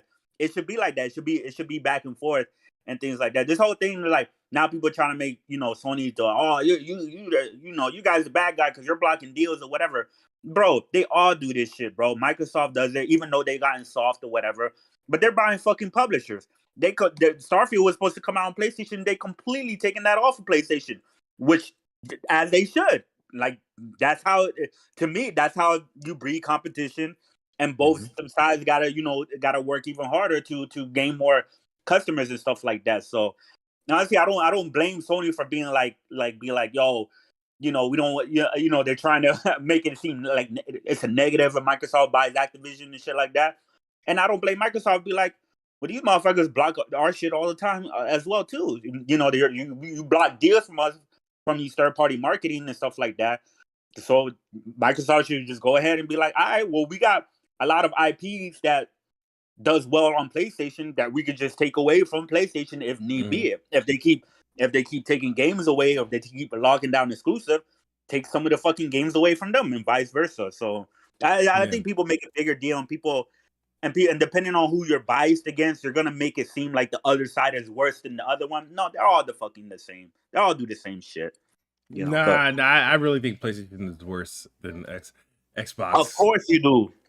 No, but the thing is, the thing is that I don't mind PlayStation. Like, the thing is, like, PlayStation has exclusive, great. You know what I mean? I don't like PlayStation for the things they do, because PlayStation, what they do things to intentionally harm the preferred platform and how I play on my preferred platform. The thing is, why can't they just have their exclusives and deal with that? But my thing is like, for example, they've highlighted, like, sounds like a you issue. Microsoft says they want to have their cake. They said Microsoft that Sony has hampered. It says Microsoft's ability to continue expanding Game Pass has been hampered by Sony's desire to inhibit such growth. Sony pays for blocking rights to prevent developers from adding content to Game Pass and other competing subscription services. As they should. Then there's a bunch of, like, you know what I mean? But so you're gonna blame that on PlayStation, not the developer taking the money and saying, okay. No, I'm gonna blame PlayStation, because that's the developer. At the end of the day, if I'm a developer, I'm gonna take the money too. Deal, right? But that's what I'm saying. So, like, because you should be mad at the developer. Why would I be mad at the developer? Because wouldn't they want their game to be played by as many people as possible, or they want the money? They're saying yes. And PlayStation no, because we're gonna give you this much money, right, for you to not to put this shit on Xbox. The developer can be like, no, we want this on Xbox, or they can be like, I fuck Xbox, let's take the money. Yeah, that's what I'm saying. They're the ones that saying, okay, yeah, sure, we'll take that money and not do that. That is I'm mad at PlayStation for offering it. They could decline that offer. You know, what you got? You're not going to be like. There's people who probably mad at Xbox but offering. Both parties are equally. If you're saying both parties are equally guilty, if you're going to convict them like that, Smooth, it can't just be because Xbox doesn't. So far, every game that has been on Game Pass, every game. All right, so now PlayStation has the subscription services. That don't make no sense. PlayStation has the subscription services, right? Why is it they have games that have been on Game Pass? Those Microsoft isn't stopping them from putting their games on PlayStation or PlayStation subscription services. It's like, why does it matter? It's like, if it's still going to release on your platform, why add the extra? Needs to do it then. No, they don't. What? Because how does that benefit me playing on Xbox? How does them stopping the game from going to PS Plus? You're going off of the other thing is exclusive benefits. The other thing. Hold on. On Xbox. That's what I'm saying. It's like, yo, if PlayStation is doing it, all right, cool, right? First of all, this is business. I don't get this whole like, moral high ground that people try to have with these companies. None of these companies are fucking moral, right? They're all fighting for our fucking dollars, and they're gonna do whatever it takes. PlayStation is gonna do whatever it takes, whether people get mad, whether people get salty about it, whether people get butthurt, or make them out as the evil guy, or it's like, oh my god, how can they do this to us? Whatever. Microsoft should do the same as they are right now. They're buying whole publishers and taking games off of PlayStation. Good. They haven't taken games off of PlayStation though at all. They haven't taken games off. Right now, to this day, there's still Bethesda games, ZeniMax games, and PS Plus in their new subscription services. He's talking about like Starfield. Starfield was never announced for PlayStation 5. It just says next gen. That's all it said. Next gen. It never confirmed a platform prior to the Microsoft Activision. They were in talks. Acquisition. They were in talks of having a exclusive deal with this. So yeah, but that was never public until after the acquisition closed. But Starfield, okay, so then they still took it off. That's what I'm saying. No. You guys act like the game was announced and revealed as like PlayStation 5. Oh, coming to PlayStation 5 on this date. And then, they got bought out and then it was removed. No, the game never had a platform named. Okay, cool. Whatever. But what I'm saying is, Microsoft should start fucking taking games. Like, take Call of Duty away. Like, I want them to do. I would like for them to do that too, because I would just be curious to see what happens. But the thing is that at the end of the day, though, the thing is that PlayStation. I've been accusing PlayStation of doing crappy shit like this all the time, like buying games from. Pretty much just paying for games not to release on Xbox or Game Pass. That's what I'm saying. It's like y'all try to make it look like Microsoft is for the gamers and this is this good guy because they don't do egregious deals like Sony does or whatever. Get the fuck out. Microsoft is the one that started all this shit. Like what the and they should get back. Yo, it is a cutthroat industry. You get it how you get it. You know what I mean? You get it how you get it. You make your platform more appealing and shit like that. If the other one is stopping deals, if the other one's fucking with your money, if it's fucking with Game Pass deals or whatever, fight the fuck back. Stop doing this kumbaya shit. That's all I'm saying. I mean, I agree to that extent. Like, I want Xbox to fight, but like after this is like if I was ahead of Xbox and stuff like that, and I'm looking at all this shit, like you wouldn't smell a damn Bethesda game or Activision game on anything on PlayStation. Now I'm like, all right, you're gonna get the games that. Matter of fact, I'm one to believe that I believe that Xbox should, anytime they buy out a freaking publisher or a studio, that whatever game that they got come to release, that they should cancel whatever contract applications they got. I don't care how much it costs. They got money to blow. It ain't your pocket though. That's why you don't care how much it costs. I mean, it's not my pocket, but I'm just saying that's what they should do if they really want it. Because my thing is, PlayStation would probably do it. If it isn't a smart business decision. Shit. If they gotta sit there and, hey, we can either leave this game untouched on this platform, even though we own this now, or spend $30 million to get it removed. Are you going to really spend $30 million to get it removed? Or just leave it there and not be bothered by it? Yeah, I would. I'm talking about for future. You're saying that they should. No, you just talked about if there's games already. Well, games already. Yeah, subscription service. That's different. Rid of that. I'm not saying remove it off. I'm not saying delist the game, but it shouldn't be in a competing subscription service. If your main goal is to sell your subscription. If there's contracts already established for that game to be in that service for X amount of time, you're saying that they should break that contract, spend the money to whatever to break it, just because you want it off that platform. Yeah, that's not a smart business decision. Why would I spend money for literally nothing just to remove it from something that's already established and then just wait till it expires? Why would that's just why would I spend 30 whatever, let me respond to Stu Jersey. Hold on, let me respond to this dude. He says, maybe I'm confused. Smooth, you want Xbox to do what Sony does, but you don't want Sony doing it. It's not true. My argument says now, I was like, looking at it now, I would, the way that as all this information is coming out, yeah, if I was Xbox, I would do that because this is what Sony is doing to them. But Xbox is not. So yeah, I want Xbox to do it only because Sony is doing it to them. If this wasn't, that's an Xbox problem that they're not doing it, and that's what I'm saying. They should, just like Sony is like, You motherfuckers want to take, put MLB on Game Pass and put this shit on whatever. All right, so when we do marketing deals, we're just gonna make sure that's in the contract that this shit don't go to Game Pass. Hold on. My Whoa, thing, whoa. That's not the same. And the same That thing is with not Microsoft. the same. In my opinion, Microsoft should fight back in that way as well too. Microsoft should do it that way as well too. Like for me, Microsoft wants me to buy Xbox Series X, right? And get into the ecosystem. If they did some shit like, after this Activision Blizzard deal goes through, right? Which is, it's gonna go through, right? Nothing's really gonna stop it, right? If they do some shit, it was like, guess what? Diablo 4 no longer coming to PlayStation. It's gonna be only on Xbox and PC. Guess what, Smooth? I'm buying the Series X to buy that Diablo 4. And that's bull. That's bull because, hold on. First of all, let me say something, Smooth.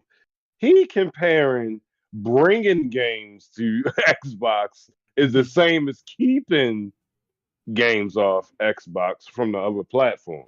Did he just compare them to? No. What? Yeah, he did. Yes, he.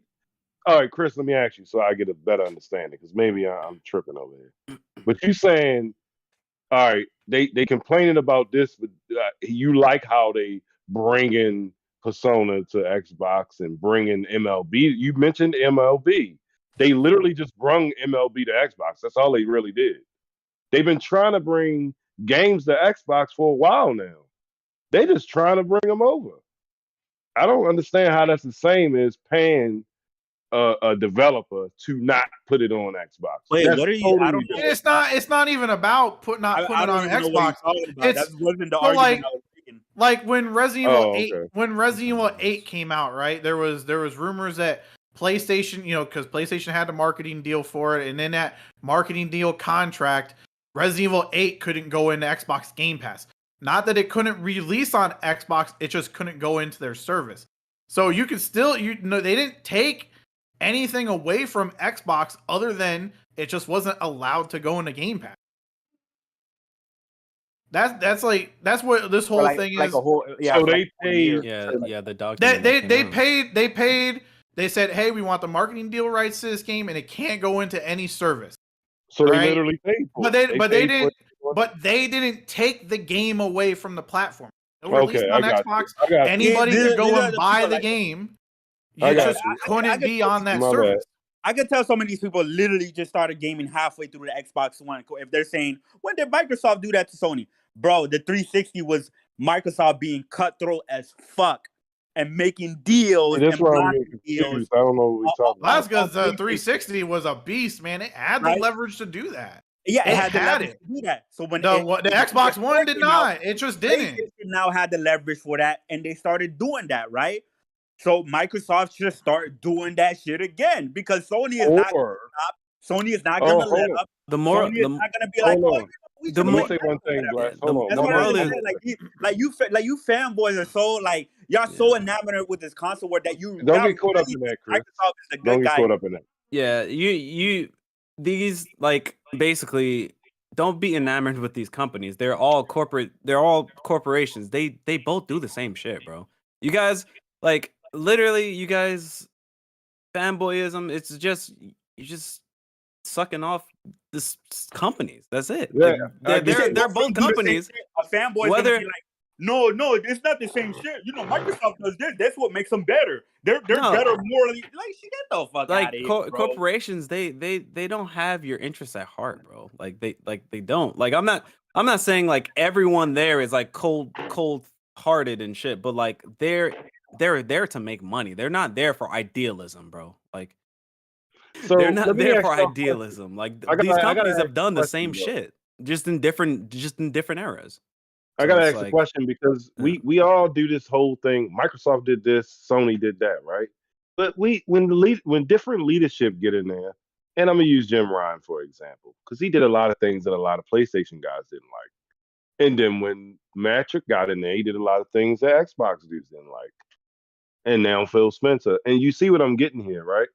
Like, why we always keep saying this? Like, well, Sony always do this. They doing things now, Jim Ryan, he doing things that other leadership wouldn't do. So that's not like we keep saying like, well, they didn't do crossplay back in the 80s. Like, come on, bro. Like it's new leadership now. Like, why do we do this? I don't get it. That shit crazy to me. Nah, but that's also dependent on where the company is in terms of. It doesn't matter, bro, because PlayStation is in the lead and they doing the same thing that I'm saying that said didn't work. They said this wouldn't. No, Leighton said it wouldn't work. My bad. Nah, putting games day one in PS Plus wouldn't work. It's working. So what are we talking about? Like, no, I mean he was talking about their big budgeted titles, bro. Oh, only big budgeted titles. Yeah, he's talking about. Yeah, he's not talking about fucking indie games that cost 10 million. He's not talking about the shits that cost 100 million, 10 times that. All right, that's what he's talking about. Fair enough. And there's only been 2 games that have released day one on PlayStation Plus this year. One was Shadow Warrior 3, and then the other was Stray. Yeah, like they don't have like those aren't big budget titles. Yeah, you didn't see no like Horizon or so what Gran y'all Turismo saying? Or, So what y'all saying is none of these ideas and changing the way just period altogether the whole streaming thing. The whole when Sean Layden said that, he specifically said first party AAA games in a service. Sony hasn't done that yet. Sustainable. Well, I got you on that part. But they haven't done that yet. So all right, you got me on that. But look, this is what I'm gonna say though. But the whole fucking service thing is now a thing, right? He never said that. He didn't say services were bad because they had PlayStation Plus. PlayStation Plus and PlayStation Now has been around for a long time. Well, let's go back to the leader. I'm going back to the leadership, right? So all of this still would have this whole premium and all these tiers and these services that people don't like, right? That still would have happened under the old leadership, right? I mean, you can't. I don't know. I don't know. We don't live in that reality of that happening. Oh, okay.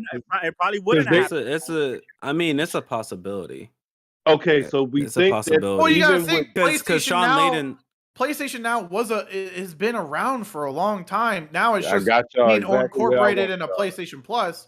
So like that service was already established before Jim Ryan took in. Okay, so Don Matrick would have did the same thing Phil Spencer did. Thank you. That's all I wanted to do. I don't know if I wanted to say that. Nope. No, I think Don Matrick would have been way more cutthroat. Oh, yeah, man. Don Matrick would have definitely. Don Matrick is a cutthroat nigga. Don Matrick is a cutthroat nigga. What are we talking about? That's nobody. He wanted said that go man buy. around. He said we have a platform for you. Go buy the 360. Oh man. Don Matrick was the one who wrote the check for Tomb Raider Time exclusive. Yeah, he did that. He did Titanfall exclusive. He did those early dealings. Sunset Overdrive. He did those early dealings. How well did those 2 games go? You're like, come on, bro. I mean, regardless of how they did, he was cutthroat in terms of how well in terms of his mentality. He was cutthroat. All right, y'all right. But what he should have did was buy fucking Respawn. Yeah. Thank you. Yeah. The Xbox should have definitely bought Respawn. They let that studio go, and they shouldn't have.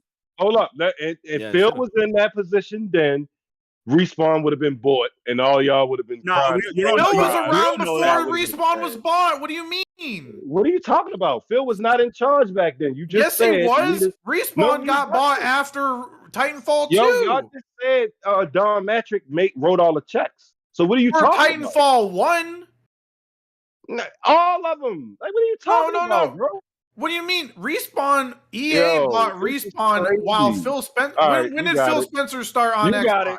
Phil Spencer was running shit when Don Matrick. Hold on. Phil Spencer was the head of the first party. Head of first party when Xbox was launched. Old man is right. Respawn got bought in 2017, 4 years after Phil Spencer was already in head of. That's what I'm saying. He could have bought them. I said when he made the deal. Hold on. First of all, when you're making a deal, you make the fucking deal right then and there. Don Matrick had a chance to get Respawn instead of making a one-time he made the deal with EA, who was publishing Titanfall. Bro, y'all tripping. All right, y'all got it. People forget EA had first. Stop. EA had first right of refusal on Respawn. By the way, I don't know if you guys know that they had first right of refusal. So regardless if Microsoft offered them the deal, EA could have came in and countered and claimed them. That's whatever they had in that publishing deal. Microsoft could have bought EA. He didn't try. Well, okay. Well, yeah. Open up that checkbook. All right, we're buying Big bank EA take now. little Just bank. to You know what I'm saying? Big bank take little bank. Man. Hey, No. listen. You're like, you buy Respawn, we buy you. Problem solved. That's all you had to do. No. Exactly. Okay, so Magic ain't buy shit. Nick. So shit, there are differences between CEOs. There definitely are differences. Like I don't know how to explain it. Like Sean Layden, for example, likes smaller games. He likes the quirky Sony. And Jim Ryan's like, no, that shit don't make money. So that Sony is basically dead now. Okay. Like, so there are differences between leadership, but I know that was my point in the beginning. That's what I was saying. But it's but you can't say I agree. I agree to an. I'm saying I agree to an extent. Yeah, but we can't sit there. But like, everything's just hypothetical. You can't we didn't live in that reality. We don't know what have happened because times change, people change. So their leadership style might change over time. They didn't have to make a subscription service, bro. They didn't have to. They was already leading and first off, PlayStation Now used to be. I don't know if any of you guys remember what PlayStation Now used to be at the very beginning. Run away from what I did. It was bad. It was. You could rent games for like X amount of days. PlayStation Now used to be. Yeah, there was like times where it was more expensive to rent a game through PS Now than it was just to go buy the game. Yeah. That shit was trash. But yeah, like going back to my point though, like you're right that there are differences between CEOs necessarily, but when companies are on top, when they're top dog, they typically become arrogant, and we've seen that time and time again. Well, what my point to all this is still is the same. And why that did they come out applies with to a any subscription service generation to combat Game Pass? Why did they do it? If they in the lead and they getting money, they getting profits. Why did they suggest to put games on PC? Why did they do all of these things that they didn't have to do? Absolutely, they want more money. That's the thing. They want more money. Like Sony, you do know that Sony, like in terms of, obviously Microsoft is a way bigger company, but in terms of gaming revenue, Sony makes more money than like Nintendo and Xbox combined. So they didn't have to do what Xbox was doing, right? No, they didn't. They didn't. Right, they didn't need to put games on PC, but they want more money. They want more money. Nah, it is what it is. They're a company. They want money, my nigga. I don't know what else to tell you. That's they make they like I said, they make more revenue than Nintendo and Xbox combined in the gaming market. They want money. We'll say what? It doesn't matter, bro. Now you on top, you still gotta put your foot on these. Listen to everything they saying in their comments on why they doing subscription services and putting games on PC now. We're gonna need this information later. I mean, I've always said that they want more money. You can look at tweets. I literally said that. I thought Game Pass don't make money. Wait. Game Pass don't make money. So why would creating a subscription service make more money if Game Pass doesn't make money? Right. Like they not understanding what they saying right now. This is what y'all keep thinking y'all have like a logical like it's not profitable. It's fucking business at the end of the day. It doesn't matter if they're the leader. They're gonna keep putting their fucking foot on the competition's neck as they should. They can't get complacent. They cannot get complacent. And I want to just they might as well just put that Day One games, AAA games, and PS Plus since it don't make any money. Like, do you understand? I mean, hold on. I just want to say that there's no way that PS Plus. Well, hold on. I just want to say that there's no way that another direction. Go ahead. Well, I just want to say that there's no way that PS Plus has not been profitable.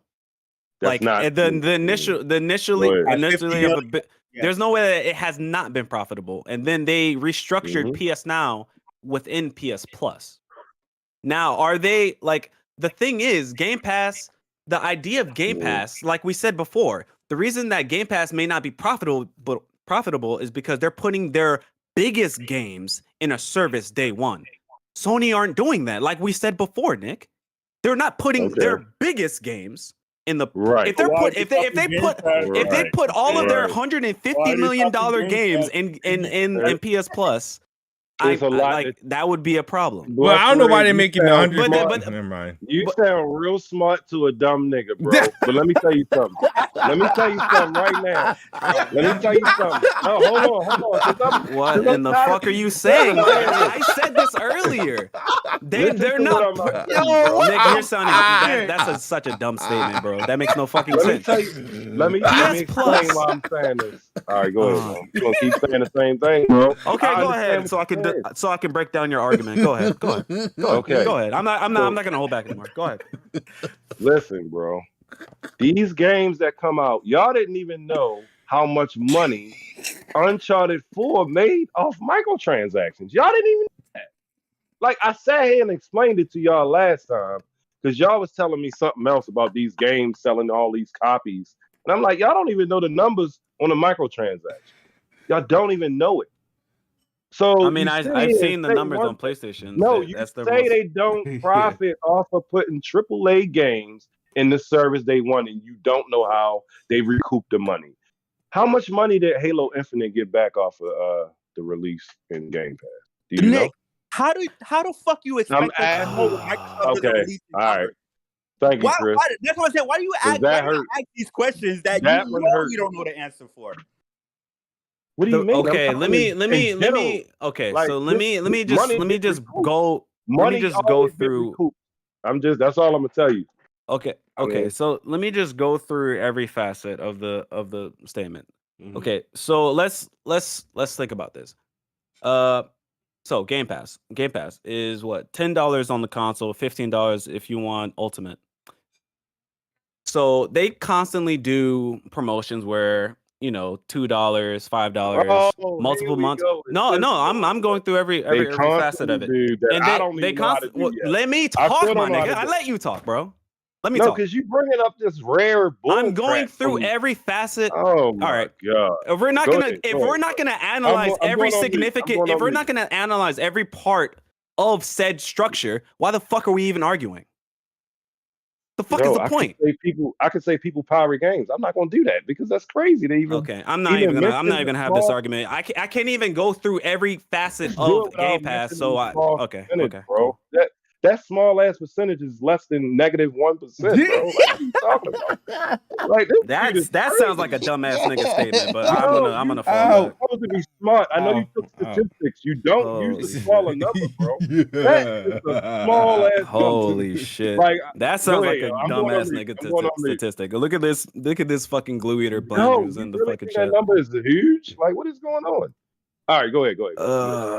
I'm you know, you're just gonna fucking interrupt me. Let's move on. You're fucking. I get what you're trying to fucking clueless, my nigga. Bless is that you can't make mathematics out of like, all right, well, you can get it for $1 for a month or convert this to that. I don't think that, because then you're like, well, how realistic is your numbers? Where are you trying? All right, I want you to get. The thing is, I'm going through every aspect and facet. Like, we don't know the concurrent actual users of Game Pass. We don't know that fucking number. They only have ever told us the fucking number of fucking users in total that they've ever had.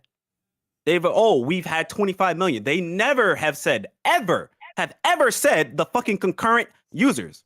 They have never given when they that announce number. Their numbers, they say we're at 25 million. They don't say we had. We are over 25 million users. Yeah, but they have never given concurrent users. Yeah, but you said, you just said that they said, we had 25. No, they said we have, or we're at over this number. They don't say, we had. Like last week we had this, but this week we got that. That's you know what? They have never given concurrent user and they never number. have. But all right, Microsoft concurrent users is the most important metric. That's the fucking revenue that so you what make monthly. So what numbers have they? That is the recurring So what numbers revenue. have they given? So what number have they given then? No, but listen. The only number they've given is the number, the totality of people that have ever used Game Pass. So how did they announce it? For a month, I'm in that number. I'm a statistic. How have they announced it? That is the only number that they've ever given. Number? How did they give that number? I just want you to recite how they give those numbers. Holy shit! No, we gonna do this smooth. This is Bless. tell us. Oh, hold on, bro. Actually, I'm gonna give you. stupid. So you can say your point. Just tell us what you think. A hard number. You can make it low as possible. I don't know because I don't fucking know, my nigga. A hard number. Okay, so that's all. Only Microsoft knows. All right, so what we talking about then? It's concurrent. They don't. How many concurrent? How many concurrent players does PS Plus has now that Great. they converted? Didn't they give those? How many concurrent does PS Plus have?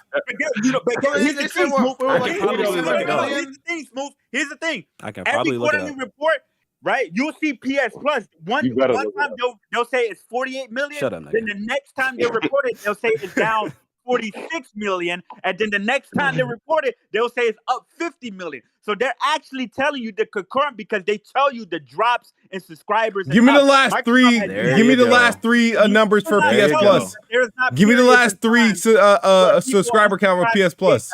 And the numbers drop from the total number. Give me the last three numbers of PS Plus.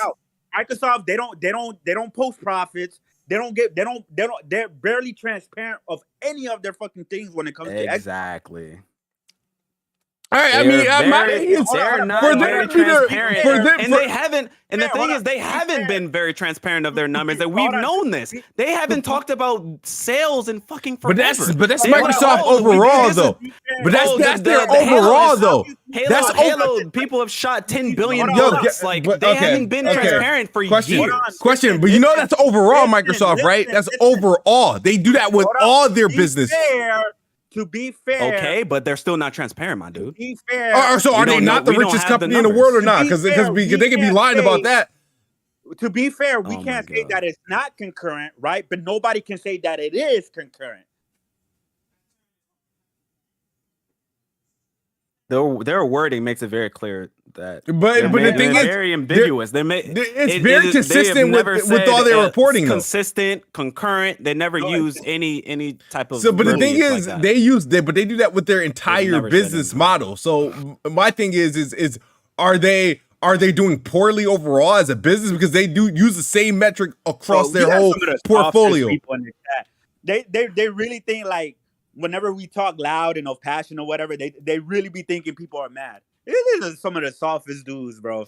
Go ahead, my bad. Bruh, they can't, niggas in the chat wouldn't be able to. They wouldn't be able to hit. They wouldn't be able to hit water, bro, if they fell off a boat. I'll say this. I'll say this as far as the numbers. Like I said, you can say that they haven't announced that they're concurrent, but they haven't said, oh, this is the highest we've ever been. They tell you where they're currently at. That's how I take it. That's how they say it. Every report is higher than the last one. Okay. Like how? Like if let's be honest now. If it's like once a year. If there is nothing happening, like let's take this year for example. By the end of this year, wouldn't you think that the concurrent number of Game Pass subscribers would go down, considering they have released what this year? As you have constantly complained on Twitter, Smooth. Well, you got to think about how many consoles. You think that the concurrent number would go down? Sold? If you got to think about, I guarantee you, the number that they will provide it will be higher than 25 million. My thing is, have they stopped selling Xboxes? No.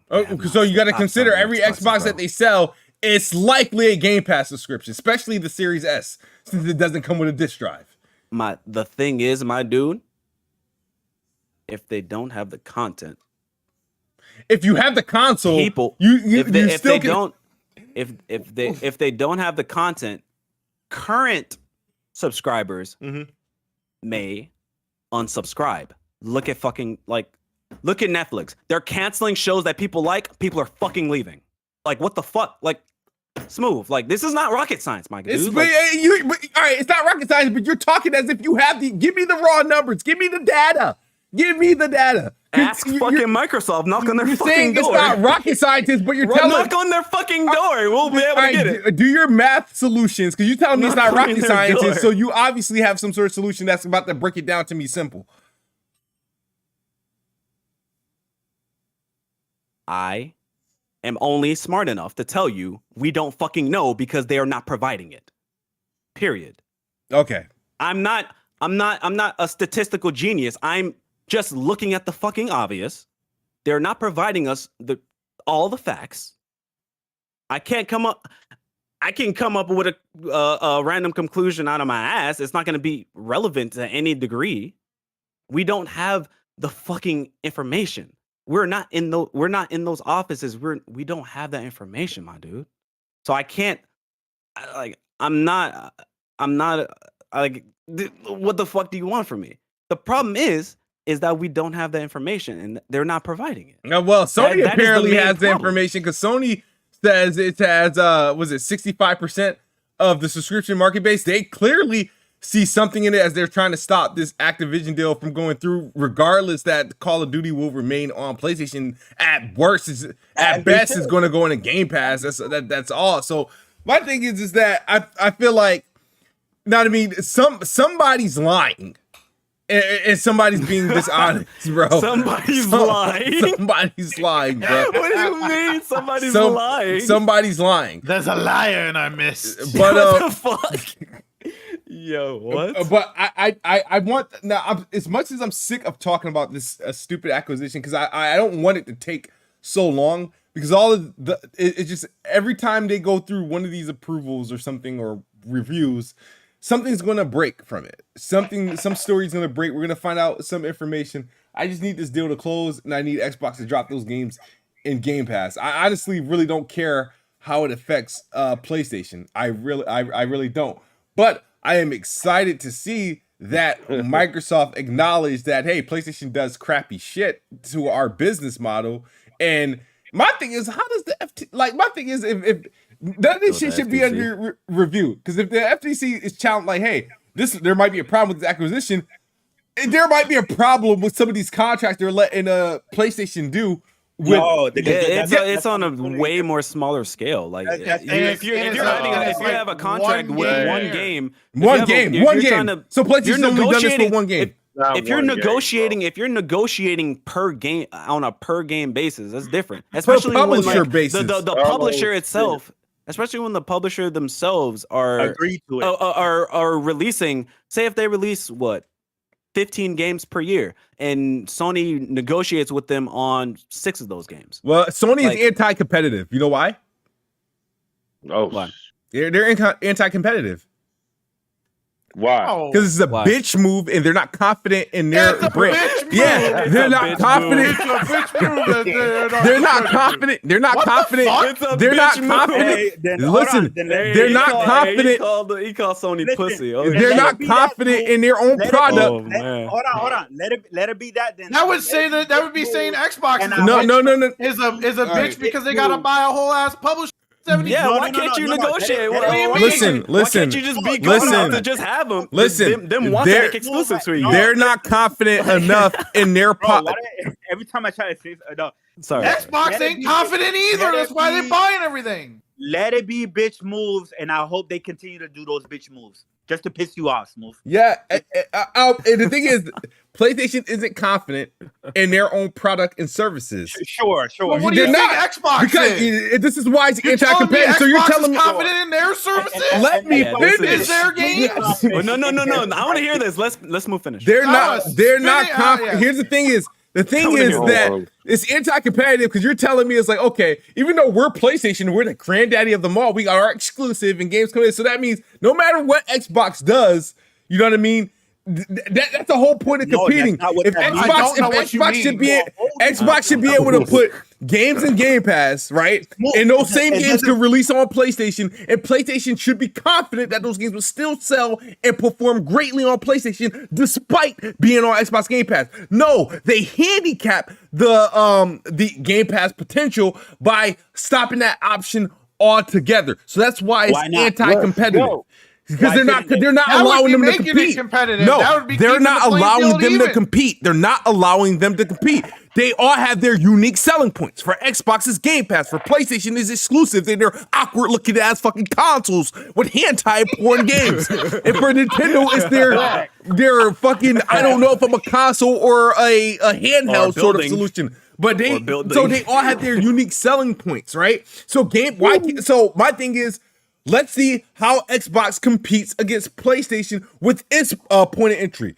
You know what I mean? So like that's why it's anti-competitive. You're handicapping. You're not allowing them to compete in the best way they think they can compete. Listen, Microsoft has the most.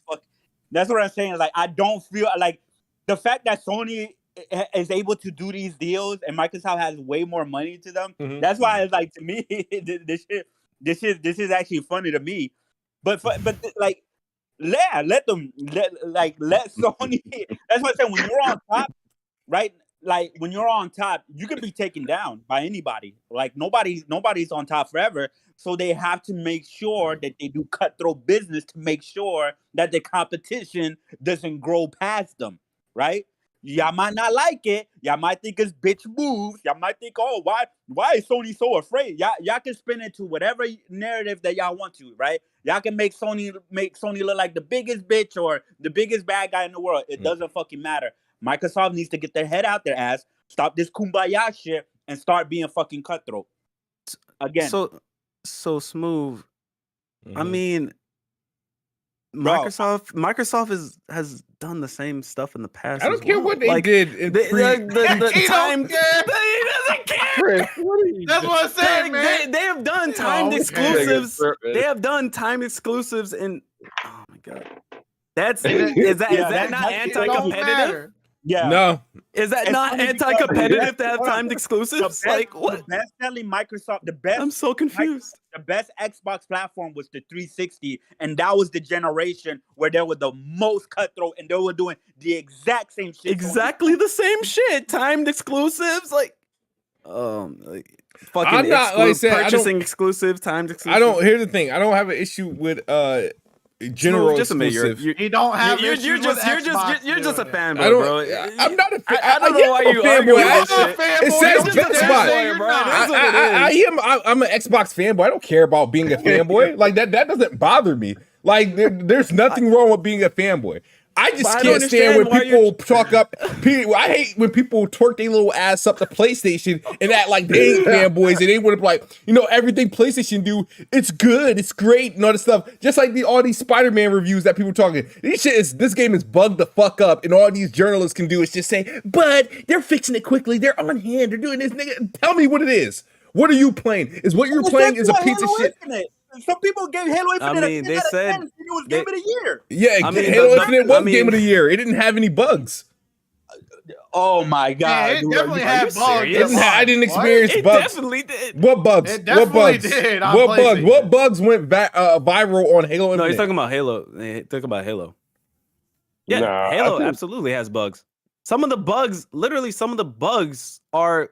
What's his name? Mint Blitz? Like Mint Blitz has literally showcased a lot of the bugs and like the brokenness of the game in the single player. Like, and people have okay, bro. Like, okay, like yeah. I mean, what game? What do you mean? Bugs? Okay, bro. He's literally has videos on the bugs in the game. I know. Bro. I seen bugs on Spider-Man when it came out. I ain't tripping.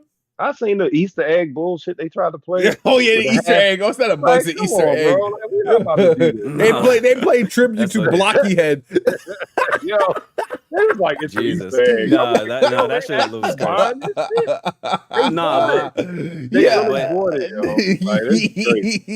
but in terms of the PC shit, like what they did is update it to the day one patch, my dude. Like, I don't know. Like you were saying, like that's damage control. It is like, damage control. Did you read the articles? How was it damage control? It was damage control for them to put in the day one patch. No.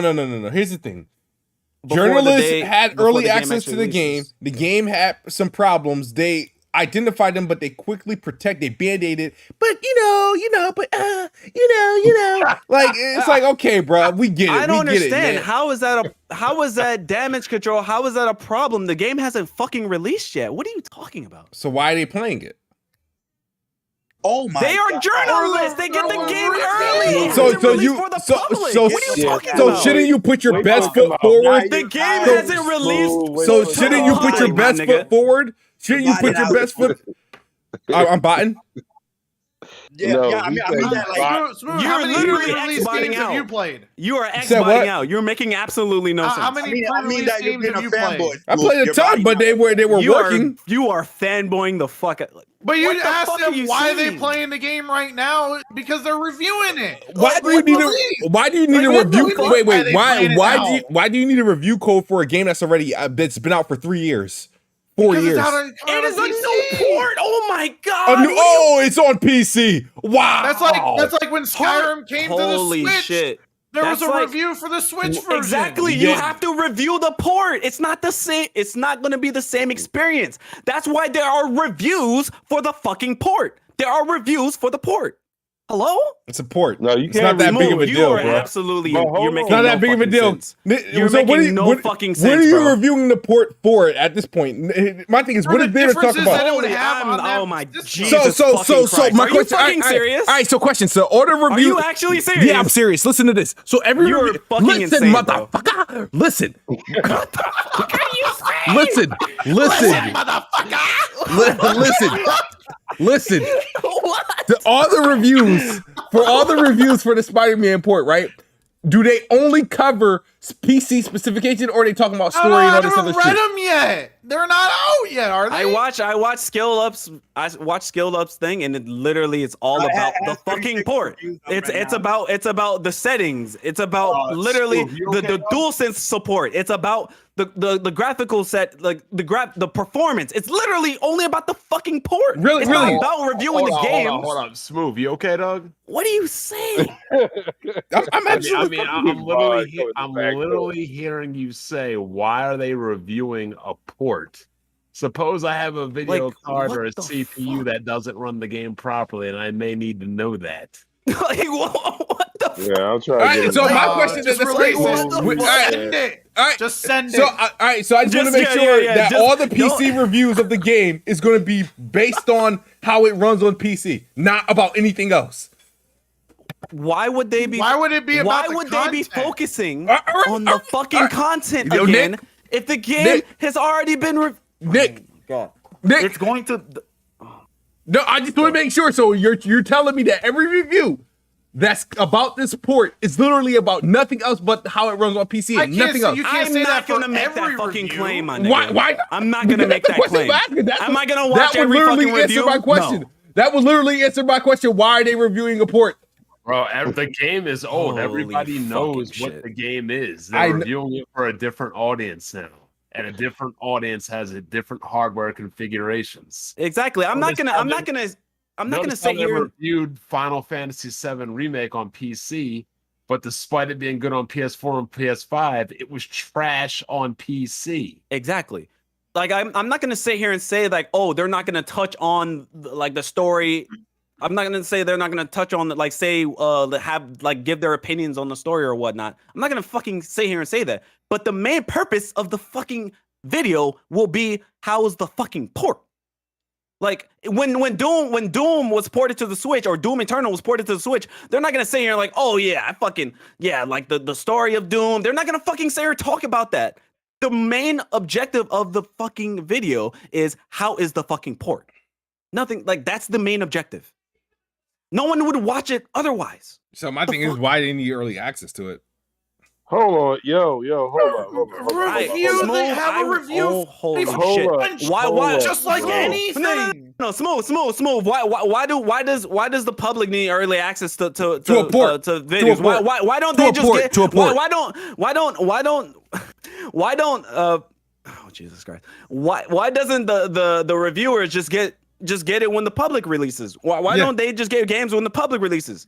So they can make a fucking informed decision on purchasing it or not. What the fuck are you talking about? That's great. So if the Smooth, game is holy shit, during bro. the review This is period, common sense. So I during the can't review, Someone during takes the review common sense period, away from Smooth. no, it's for not games. common sense. Common sense is not so common. It's not common sense. So during the review period, the game is buggy as shit, right? But they still get to pretty much put out the game information as if it's not going to be buggy when people get it. So they're just predicting, like, well, I hope that it's patched. Right? It's not, I hope that it's patched. It was literally patched before release. It was literally patched before release. Multiple days before release. multiple.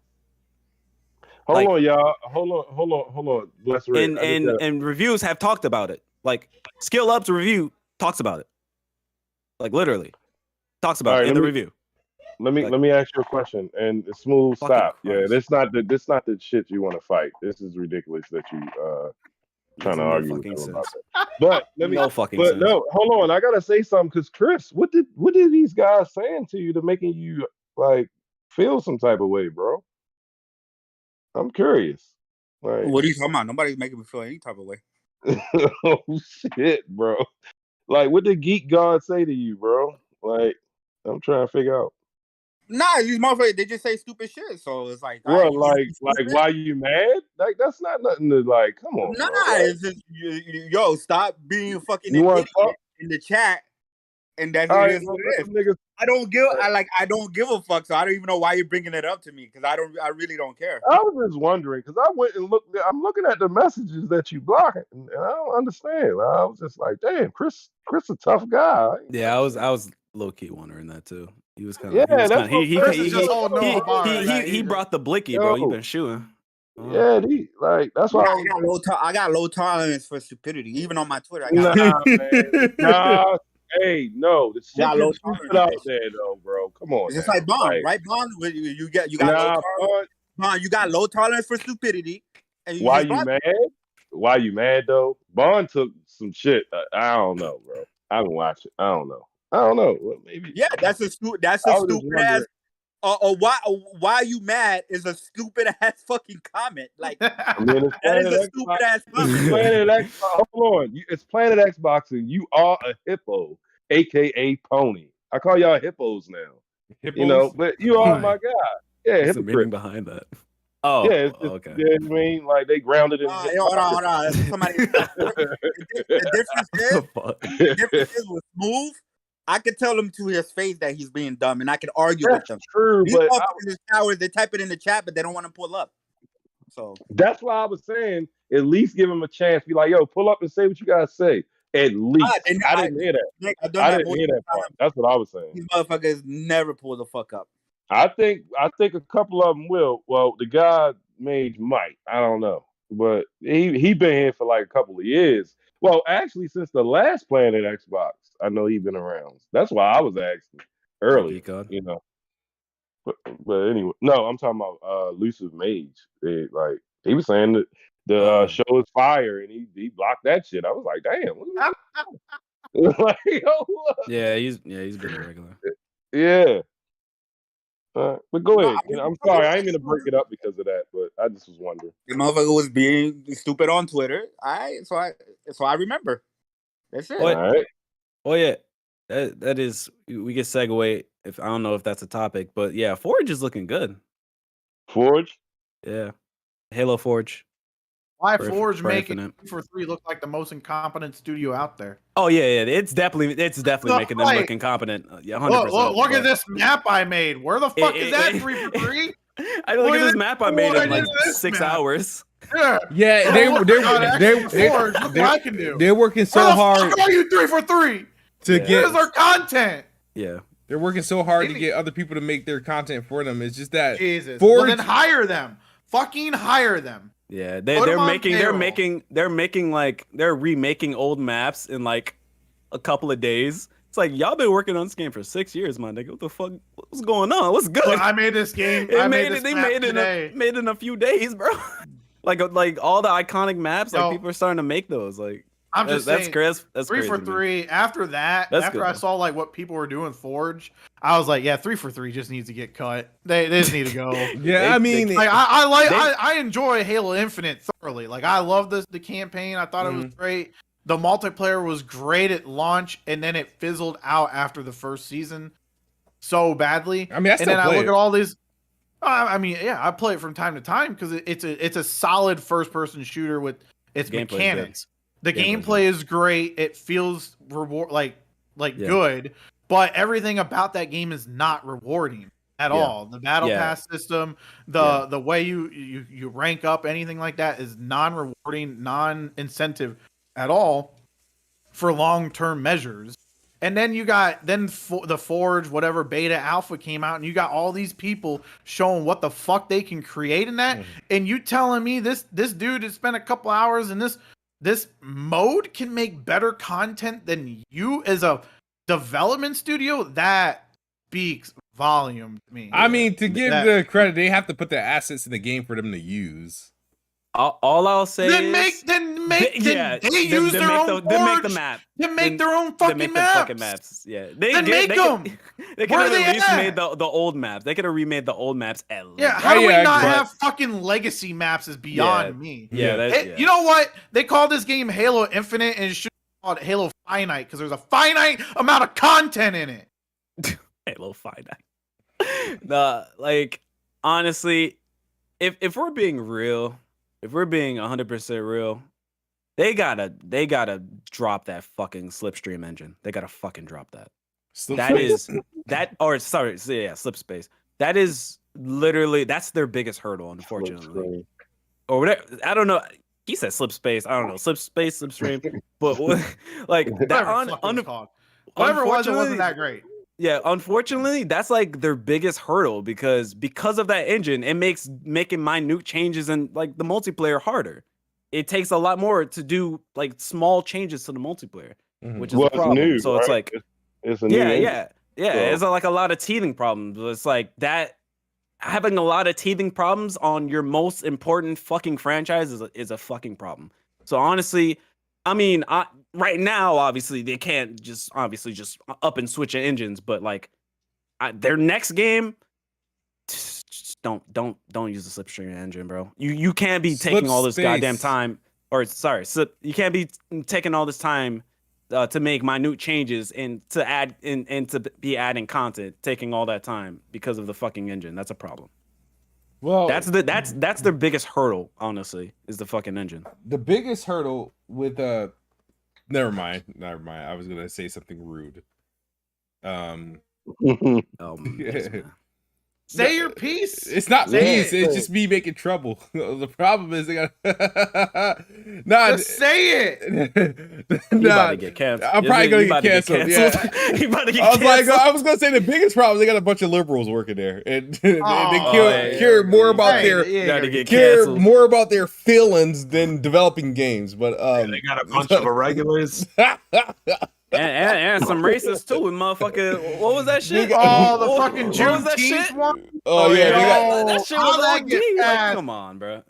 They yeah. Honestly, I'll say yeah. The engine is the biggest problem, but 343. Honestly, do I even want to see them make another game? Like I don't care at this point. Honestly, I don't like. I don't know. I don't really care. Like the gameplay, it's just it can't make a complete game. It's stop. Like every time we talk about the gameplay is so it's so fun. I get mad and it makes me emotional. It makes me very emotional just about them. Every time I hear about them, I think about Bonnie Ross. I think about Joe Staten. I think about the dude with the hat and the long hair. I think about all of them. Like, bro, like I think about the blog posts and I just get upset. I just don't want to get that. I shouldn't be that mad. These guys have no bearing on like my life. I shouldn't get as mad as I get when we talk about 343 and their inability to do anything good with Halo. I mean, even though I actually enjoy the crap out of Halo, I just hate that it has to be this game that has to contend with like Fortnite and Warzone. When I pretend that I'm just playing Halo multiplayer and that's it, I'm absolutely fine. But damn, I just wish they did something other than I don't even know what 343 is. I honestly don't think 343 like the studio. I think it's just 5 heads, right? And everybody else is just people that like. I think the five main people actually don't make games. They don't know how to make games. They're just known, right? They're there for quota purposes. Oh, we got she's been employed with us for a long time. She's the head. We gotta keep that. This makes us look good. We got this person. We got that person. But everybody else that actually makes the game work is either under a contract. know what they should do is like, I don't know what they need to do is go work on something else that has nothing to do with Halo. Let Certain Affinity just maintain and manage Halo Infinite from here forward, right? I don't know what they can do. I don't know. It's like, because and just have Forge carry them. Well, Forge has to come out. I'm sick and tired of everything. I don't like that everything Halo does, and it's probably actually smart to do, but everything they do with Halo has to go into some flight or beta, which is stupid. Co-op gotta be beta. Freaking Forge gotta be a beta. A map test have to be beta. Fucking aiming down sights gotta be a beta. Like, what the hell? Why does everything have to be in beta? I don't understand it. Like, it's clearly working well. The Forge making people making maps in 48 hours. Like, it's clearly working well. Just put it out. Now, I don't know if they've done it yet, but they still gotta. Hopefully they've already fixed custom games. I don't know if they have, but that's also a fucking problem, because Forge, like, you want to play with your friends with random custom games and shit if you make custom shit, but. Yeah, they gotta fix custom games. They gotta fix a lot of shit. They gotta fix these things. All right. Yeah, we could just go on another fucking more on that shit, but I digress. All right, it's 1 minute to 11. Anybody got anything to say? Because I'm not trying to be here past 11. Yo, fire show. That's all I want to say. Fire show, my friend. I'm gonna name this episode "What the F You Mean?" Logan voice. What the fuck you mean? Yeah. No, all I gotta say is 2022 has been a great year for games so far. Fuck what Smooth talking about. Well, at least for PlayStation and Nintendo, it's been a great year. Man, I don't know about it, right? But Xenoblade Chronicles 3 is definitely a game of the year contender, man. Anybody got a Switch, play that game, man. Or if you don't got a Switch, buy that game and emulate it on your PC, man. Support the game, but that's all I gotta say. There you go, dog. No. Bon, you guys Xenoblade 3 yet? Or not yet? I think Bond's there. I think Bond forgot that he came in here. Yeah, he just did. Yeah, man, I got nothing. I'm probably going to, because it's such a boring year, I'm probably going to buy Bright Memory Infinite on PlayStation 5, get the platinum, and then buy it again on Steam and get all the Steam achievements. Come on, dude. You're not gonna get caught a lamb? Bro, should I just give you a list of games that you should play, instead? Because you're just playing there. You're playing the same the same fucking I'm game. sorry, they made one of the best games they played this year. I can't help it that they actually made a quality game this year. I mean, it's good. It's a good game, but I don't know if it's worth buying it on every platform and just. Hey, I've done that before. I did that with Abzu. I did it with what the hell? What other game I did that with every platform? I literally kind of I did that with Rise. You can only do it so many times, but yeah, I mean, it is what it is. But yeah, give me your list. I know this shit's gonna be super boring, and these are games you probably just discovered over the last 2 years. Bless, don't stop fronting like you. It's yeah, you coming from my neck, G. You coming from my head top. Jesus. Oh, dude. That was funny. Man, I don't know, man. I don't know, man. If you fucking did you play Code Vein? You know what? I actually have Code Vein. I never beaten it. I struggle with that game for some reason. Something about that game, though. I don't know what it was. I didn't like Code Vein that much when I played. Yeah, it was cool. It just got, I don't know, man. I struggled with it. I want to give it another try, but that thing doesn't. That didn't get any next gen enhancements, right? That's like kind of a deal breaker at this point. I would have to try to play it on PC then. Any games that don't get enhanced, that older games that don't get enhanced, I'll get on PC. Hold on, I got a question for Bless real quick. I just saw you post that you were telling people don't get a 3090 because the 4070 is going to be similar performance at half the price. Yeah, probably. I mean, that's what the rumors suggest. Yeah. Oh, so does that mean the 4070 is going to be a high income? Don't say it. Don't say it. God, you know what's funny though? On Digital Foundry, I think John Linneman was in disagreement that it's a mid-range card versus, but then Alex was like, well, no, because of the price. But he was like, when you consider the price But of yeah, like a that's- 3070, like he said, those aren't like, it's not really considered mid range. So Yeah, because the Chris pricing is not structure like has gone in to rare company shit. with this is with that take though. I just thought it was funny when I was watching that episode. No, he said it's even below. It's technically it's lower than half the price of the 3090 Ti's MSRP, which is $2,000. Like it's $500. It's like, don't get me wrong, like the 3070 is still mid. It's not low tier because it's less than half. It's still a mid range card, but like 3090 before it is 1500. Like my thing, I feel like that's PC just- is that's just how it people is. off. Like how the much extra gain are you getting? That's the the thing is, it's just the pricing over the course of time has just gone berserk, because it's like before the 2080 Ti, like the 1080 Ti was like what, $700. Then the 2080 Ti came out almost twice that price. So it's like the pricing of GPUs and the pricing of mid range to low end. It's just we're in bizarro world. It's just different now. It's just different. Yeah, We're not gonna see a 70 series card under $500 ever again.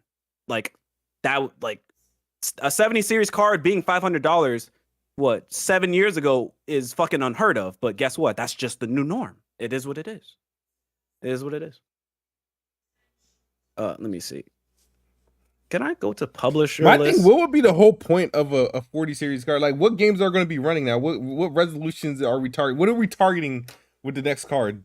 I mean, me personally, I'm gonna once this LG 240 hertz 1440p OLED comes out, I'm gonna be targeting higher frame rates. I'm on a 165 hertz monitor now. So at what frames are higher frame rates? How much higher frames do you actually want though? Like, what are you playing at now? I'm playing COD.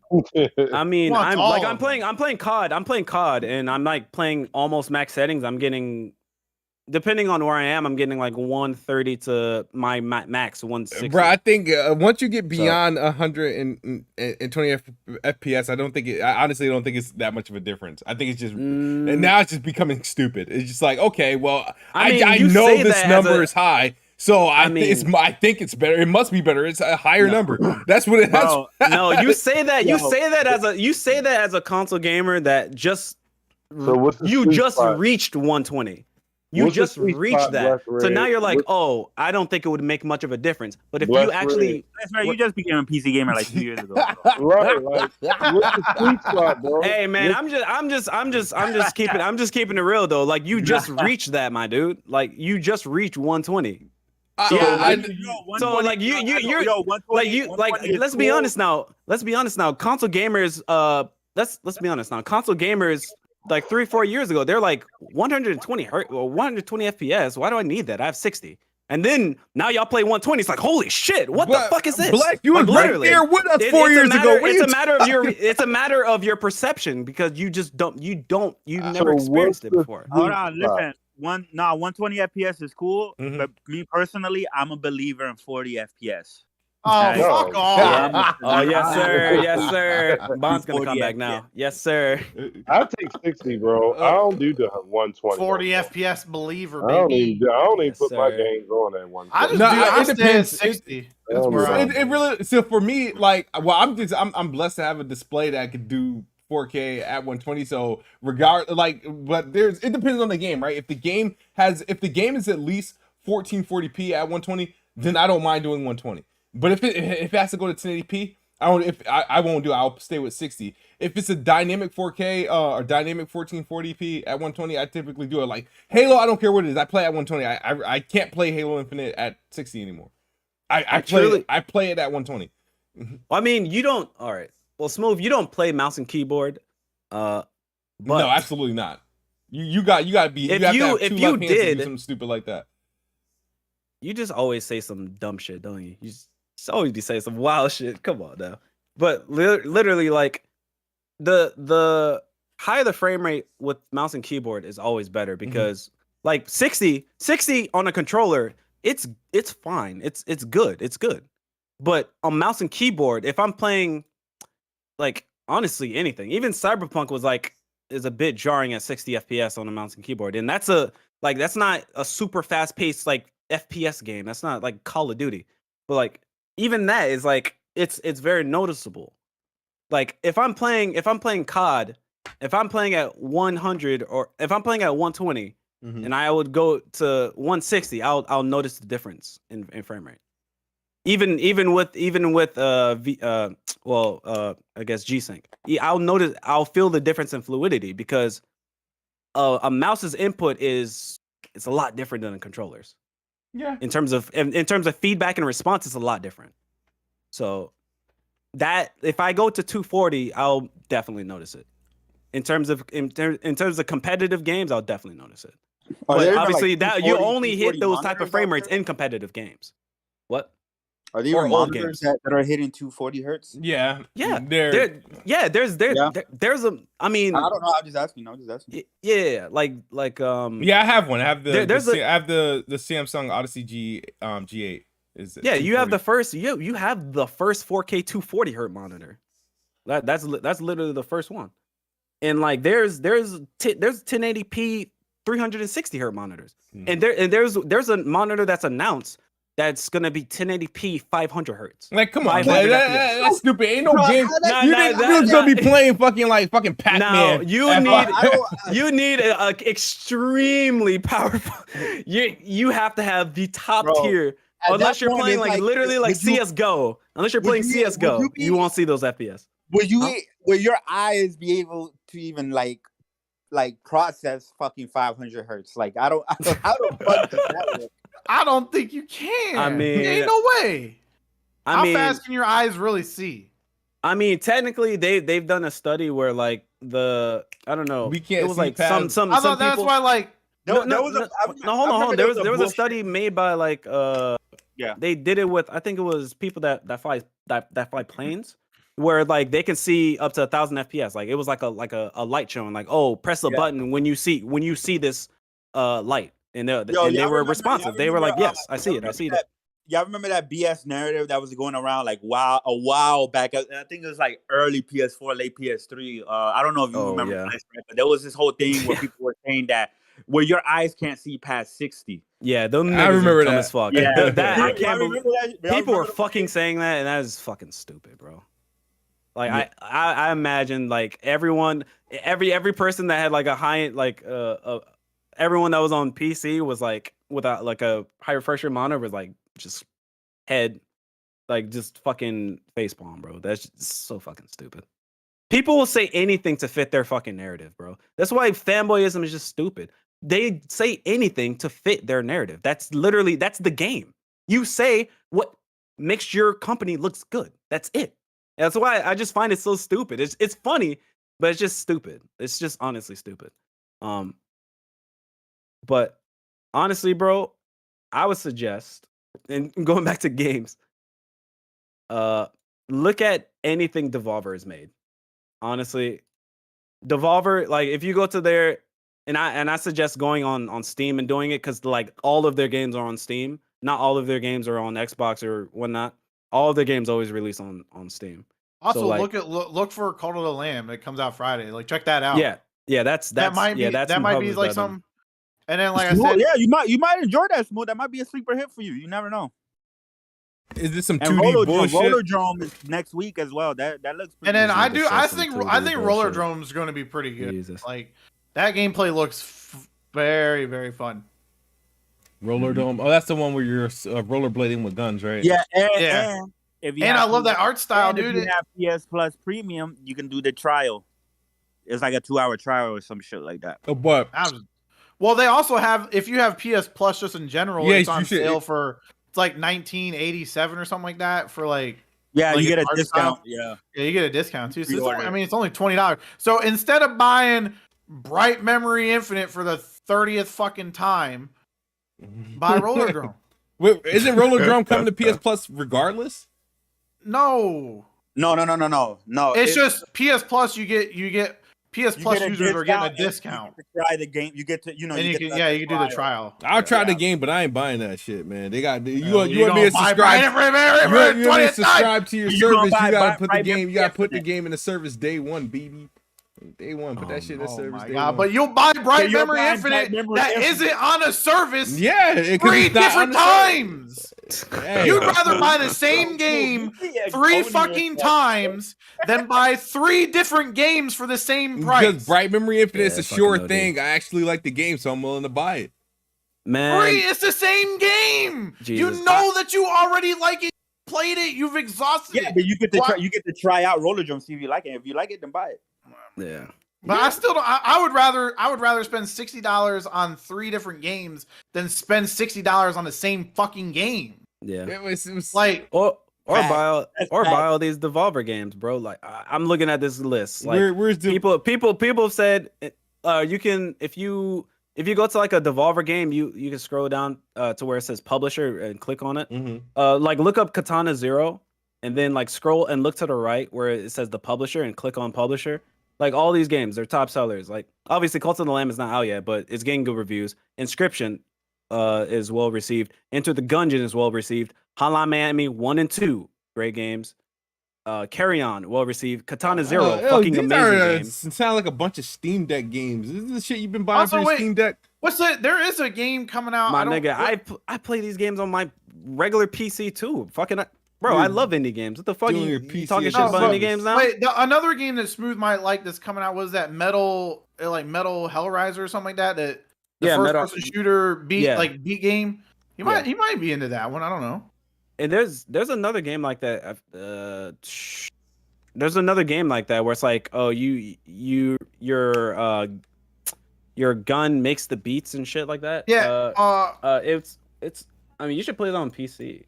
I forgot the name of it though. Well, there was also that not Steel Rising, but what was it? It was a first-person shooter that just came out, I think, like a week or so ago. It was like $25. I know Smooth said something about he was gonna look at. Wait, what? What game? It was like Steel Rising? No, not Steel Rising. It's like the first-person shooter. Because Steel Rising is. Oh, you're talking about Severed Steel. Yeah, Severed Steel. Like I remember you was talking about like that game looked good for it. Yeah, it looks good. Or you ain't gonna buy it. I want to be able to try this shit at a demo, man. Should have been in the Game Pass or something like that. Yeah, but what I'm saying is, it's the same price as buying Bright Memory Infinite again. So try something else out instead. But that's a problem, yeah, right? Because I could buy it, and then what happens if I don't like it? I'm like, well, damn, I could have bought Bright Memory Infinite instead. I buy it. Okay, watch reviews. Buy it on Xbox or Steam. Mm-hmm. If you don't like it, ask for a refund. Simple. All right. Yeah, Steam does have that. What, 2 hours? You get 2 hours. 2 hours. Yeah. Spider-Man comes out tomorrow, right? Get the fuck. What is with these bots today in here? There's a lot of them. Those porn bots. Bro, they in like fucking fire today. Yeah, out here. That means we've been going on a little bit too long. All right, guys. Go ahead. Oh, sorry. That's the game I was thinking of. BPM, bullets per minute. You're shooting and your gun's making the sounds and shit. Oh, okay. All right. Smooth, cop that Splatoon 3, bro. I'll play with you. Splatoon. Next month. I think Smooth would like. I don't fucking Smooth is. I Smooth played. Like what do I have? I have Splatoon Smooth, 2, right? Smooth, like there's people that I could talk. Like I could talk to Old Man, probably blessed, and I can kind of get a feel for like the type of games that they like, so I can recommend. Yeah. Right. Smooth. I don't know what the fuck to recommend. This motherfucker is a question mark, nigga. Like it's so random the shit he likes and dislikes. Like Smooth. You know, Devolver published Shadow Warrior 3 and they published Death's Door, bro. You said what? They published Shadow Warrior 3 and they published Death's Door. Yeah, no, Devolver, they publish a lot of games. Yeah. I don't think they don't beat make Death's them. Door. I never beat Death's Door. Yeah. which isn't a hard game to beat at all. So he probably just got confused. I got confused and bored. I hate when people try to mimic Zelda. Zelda is not a good game to mimic. Stop it. That's why I don't like Tunic. That's why I don't like. That's why I don't like Death Door. I like any of those games that try to remake freaking Zelda. Game to mimic. Zelda? Oh my god, bro! I'll say this right now: Zelda is better than any Microsoft first party, any PlayStation first party games ever made. Zelda is way better than them. I don't know, man. I wish I saw something in Zelda. I'm a Zelda fanboy. I'm a Zelda fanboy. Bro, I see a lot of great games. Devolver is the fucking Devolver is good. Annapurna is good. I like a lot of Annapurna games. Oh, but guess what? You don't like Stray? And I'm not saying I don't like Stray. It's just not my favorite game from them. The Ascent has a new game plus in DLC dropping next week, so I'll have something to play. The Ascent was a really good game, so I'll play the shit out of that game. So. Top down bullshit, eh? It's not. Hey, it's probably one of the best top down. I'm using your logic, bro. You're like, oh, these are Steam Deck games? It's top down bullshit? Like, come on, bro. It's disregarding games because of how they look instead of actually playing and enjoying them, bro. Bro, if they were good enough to keep me entertained. I'm telling you, these games are fucking good, my nigga. They're good. You don't even play them. I'm telling you, these games are good. Dude, go, play the Messenger and tell me that game's not good. Go play Ruiner and tell me that game's not good. Like, come on. These games sound like Ruiner was 2D great stuff. I love come the fuck on. Like, bro. if Smooth, did you ever play Ruiner? Because I think you liked the Ascent. You would love the Ruiner. It's literally the same aspect ratio. Yeah, Ruiner was better solid. combat. Well, wait. Why is Ruiner a roguelike? No, not at all. No. Okay. Ruiner came out, I want to say it was like 2019 or 2018, something like that. Yeah. It's like the Ascent, but like more faster pace and stuff like that. Like, yeah, and a better soundtrack. And well, not better. Not better graphics necessarily, no. But yeah, that game is better. That game is 100% better than the Ascent to me. So. Oh, okay. Yeah. I can probably get with you with this. Damn, it came out in 2017. It's a solid game though. Like, don't just because it was in 2017, don't mean it's not a good. All right, now I could probably get you with this. Okay. Like I said, bro, this Devolver page is full of fucking fire. Okay. Well, I want you to do yourself a favor and just gift me a bunch of these Devolver games you recommended instead of putting my money up for freaking like risking my money. Like, you know what I mean? I'd be put your money where your mouth is. You want to waste $60 on the same game? Ain't no risk. Sugar daddy, bro. There's a 2-hour return policy, bro. Chill the fuck out. Or not. Well, like, you play the game for less than 2 hours, you can get your refund. All these games I bought for Bond over the years, Steam should have been giving me some reward points, dude, and I should have been able to earn. That's your fault for taking those stupid bets. That's your fucking fault, bro. Come on. You take these dumb bets. Some of those bets, Smooth, I'm like, Smooth, insanity. Do you really think you had a chance of winning that bet? Like, some of those bets I don't understand, Smooth. Like, if I make a bet, it's like I have to be like 99% sure I'm gonna win whenever I make a bet. Like, I'm not making no bets. It's like probably 70-30 or 70% chance I'm losing. Like, fuck that shit. All right, guys, let's go. Appreciate everybody for in the chat, though. For real.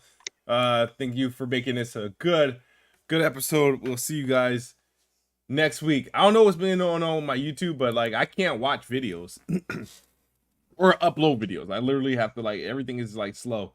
I don't know if Verizon have like some sort of outage, but it's been like horrible for me. Like, really horrible. So I don't know, but yeah, man, thank you guys for watching. It's been a great episode. I'm gonna go to bed. And yeah, that's about it.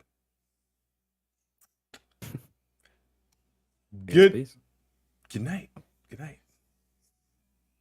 You didn't do the good night or good morning if you're around the globe. No, you're right. I didn't do that. You also didn't even do your full outro where you're like, I'm It's Xbox. Xbox is the best spot. That nigga's like, I'm getting no, because I feel uncomfortable saying that shit in this year because it's not right now. Yeah. Be like, yeah, 2022 L for Xbox. It's all right. Yeah, it's all man. Right. Like I said, I'll feel once they start giving me these dates to these games, and then we can start. Right now, I have nothing to really be excited for. Days are just passing by. I'm like, this is what it feels like to not actually have anything. You start looking for other shit to like. I can't relate. Hey, I can't. No, relate. I'm hoping it's there's always something I can play. Yeah, I've never been. I'm looking forward to football season. I'm looking forward to the NBA. I'm looking forward to Kevin Durant and Kyrie Irving getting traded. Like I'm looking forward to that more than I'm looking forward to anything. Smooth. Did you play Yakuza Like a Dragon? I have. And you want to know what happened? He hated it. I fell asleep.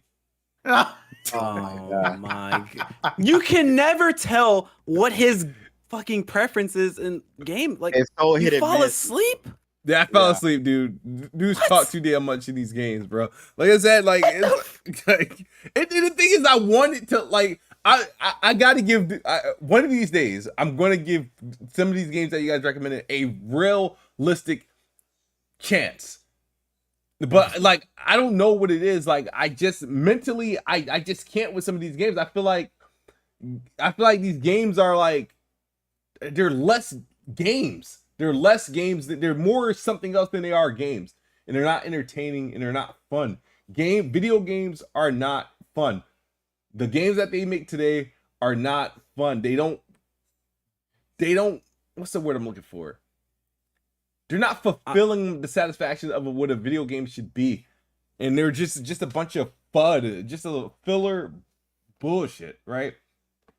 That's all it is. It's like, wait, they wouldn't make 8 of them or like 7 of them if somebody didn't find them fun. Yeah. Well, that's why they had to completely change it on the 7th one. They have complex stories. Yeah, they might have changed the gameplay, right?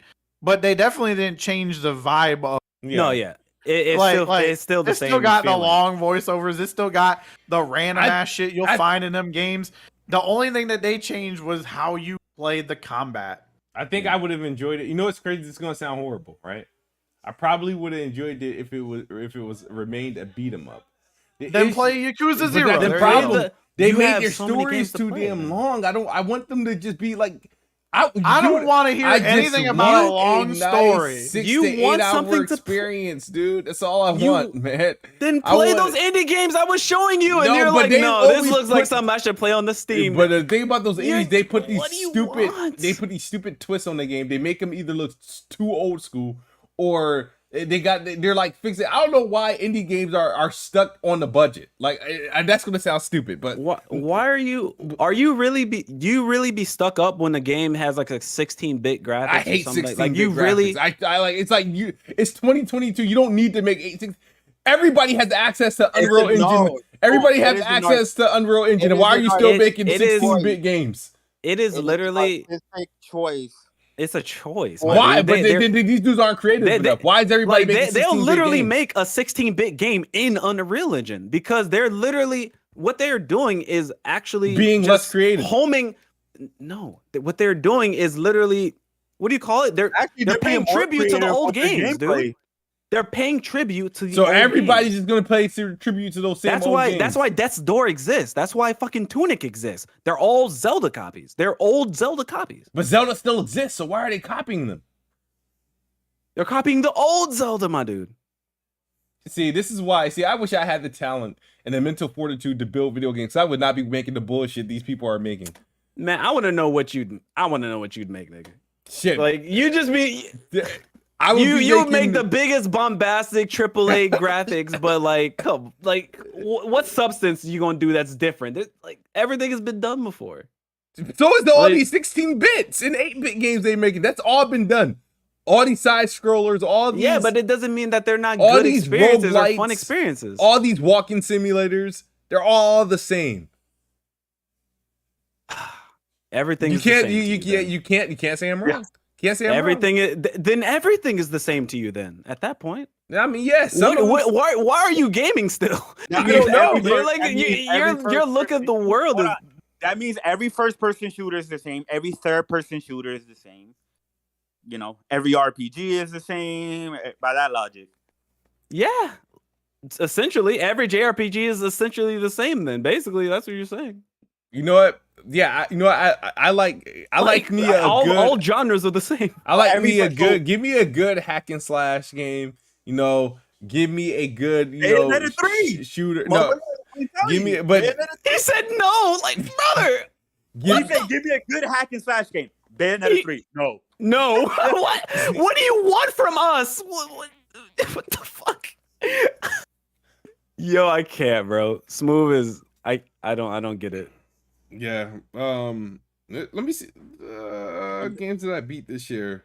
Matter of fact, all right. Godfall was pretty good, by the way. I think I don't know if I told you that.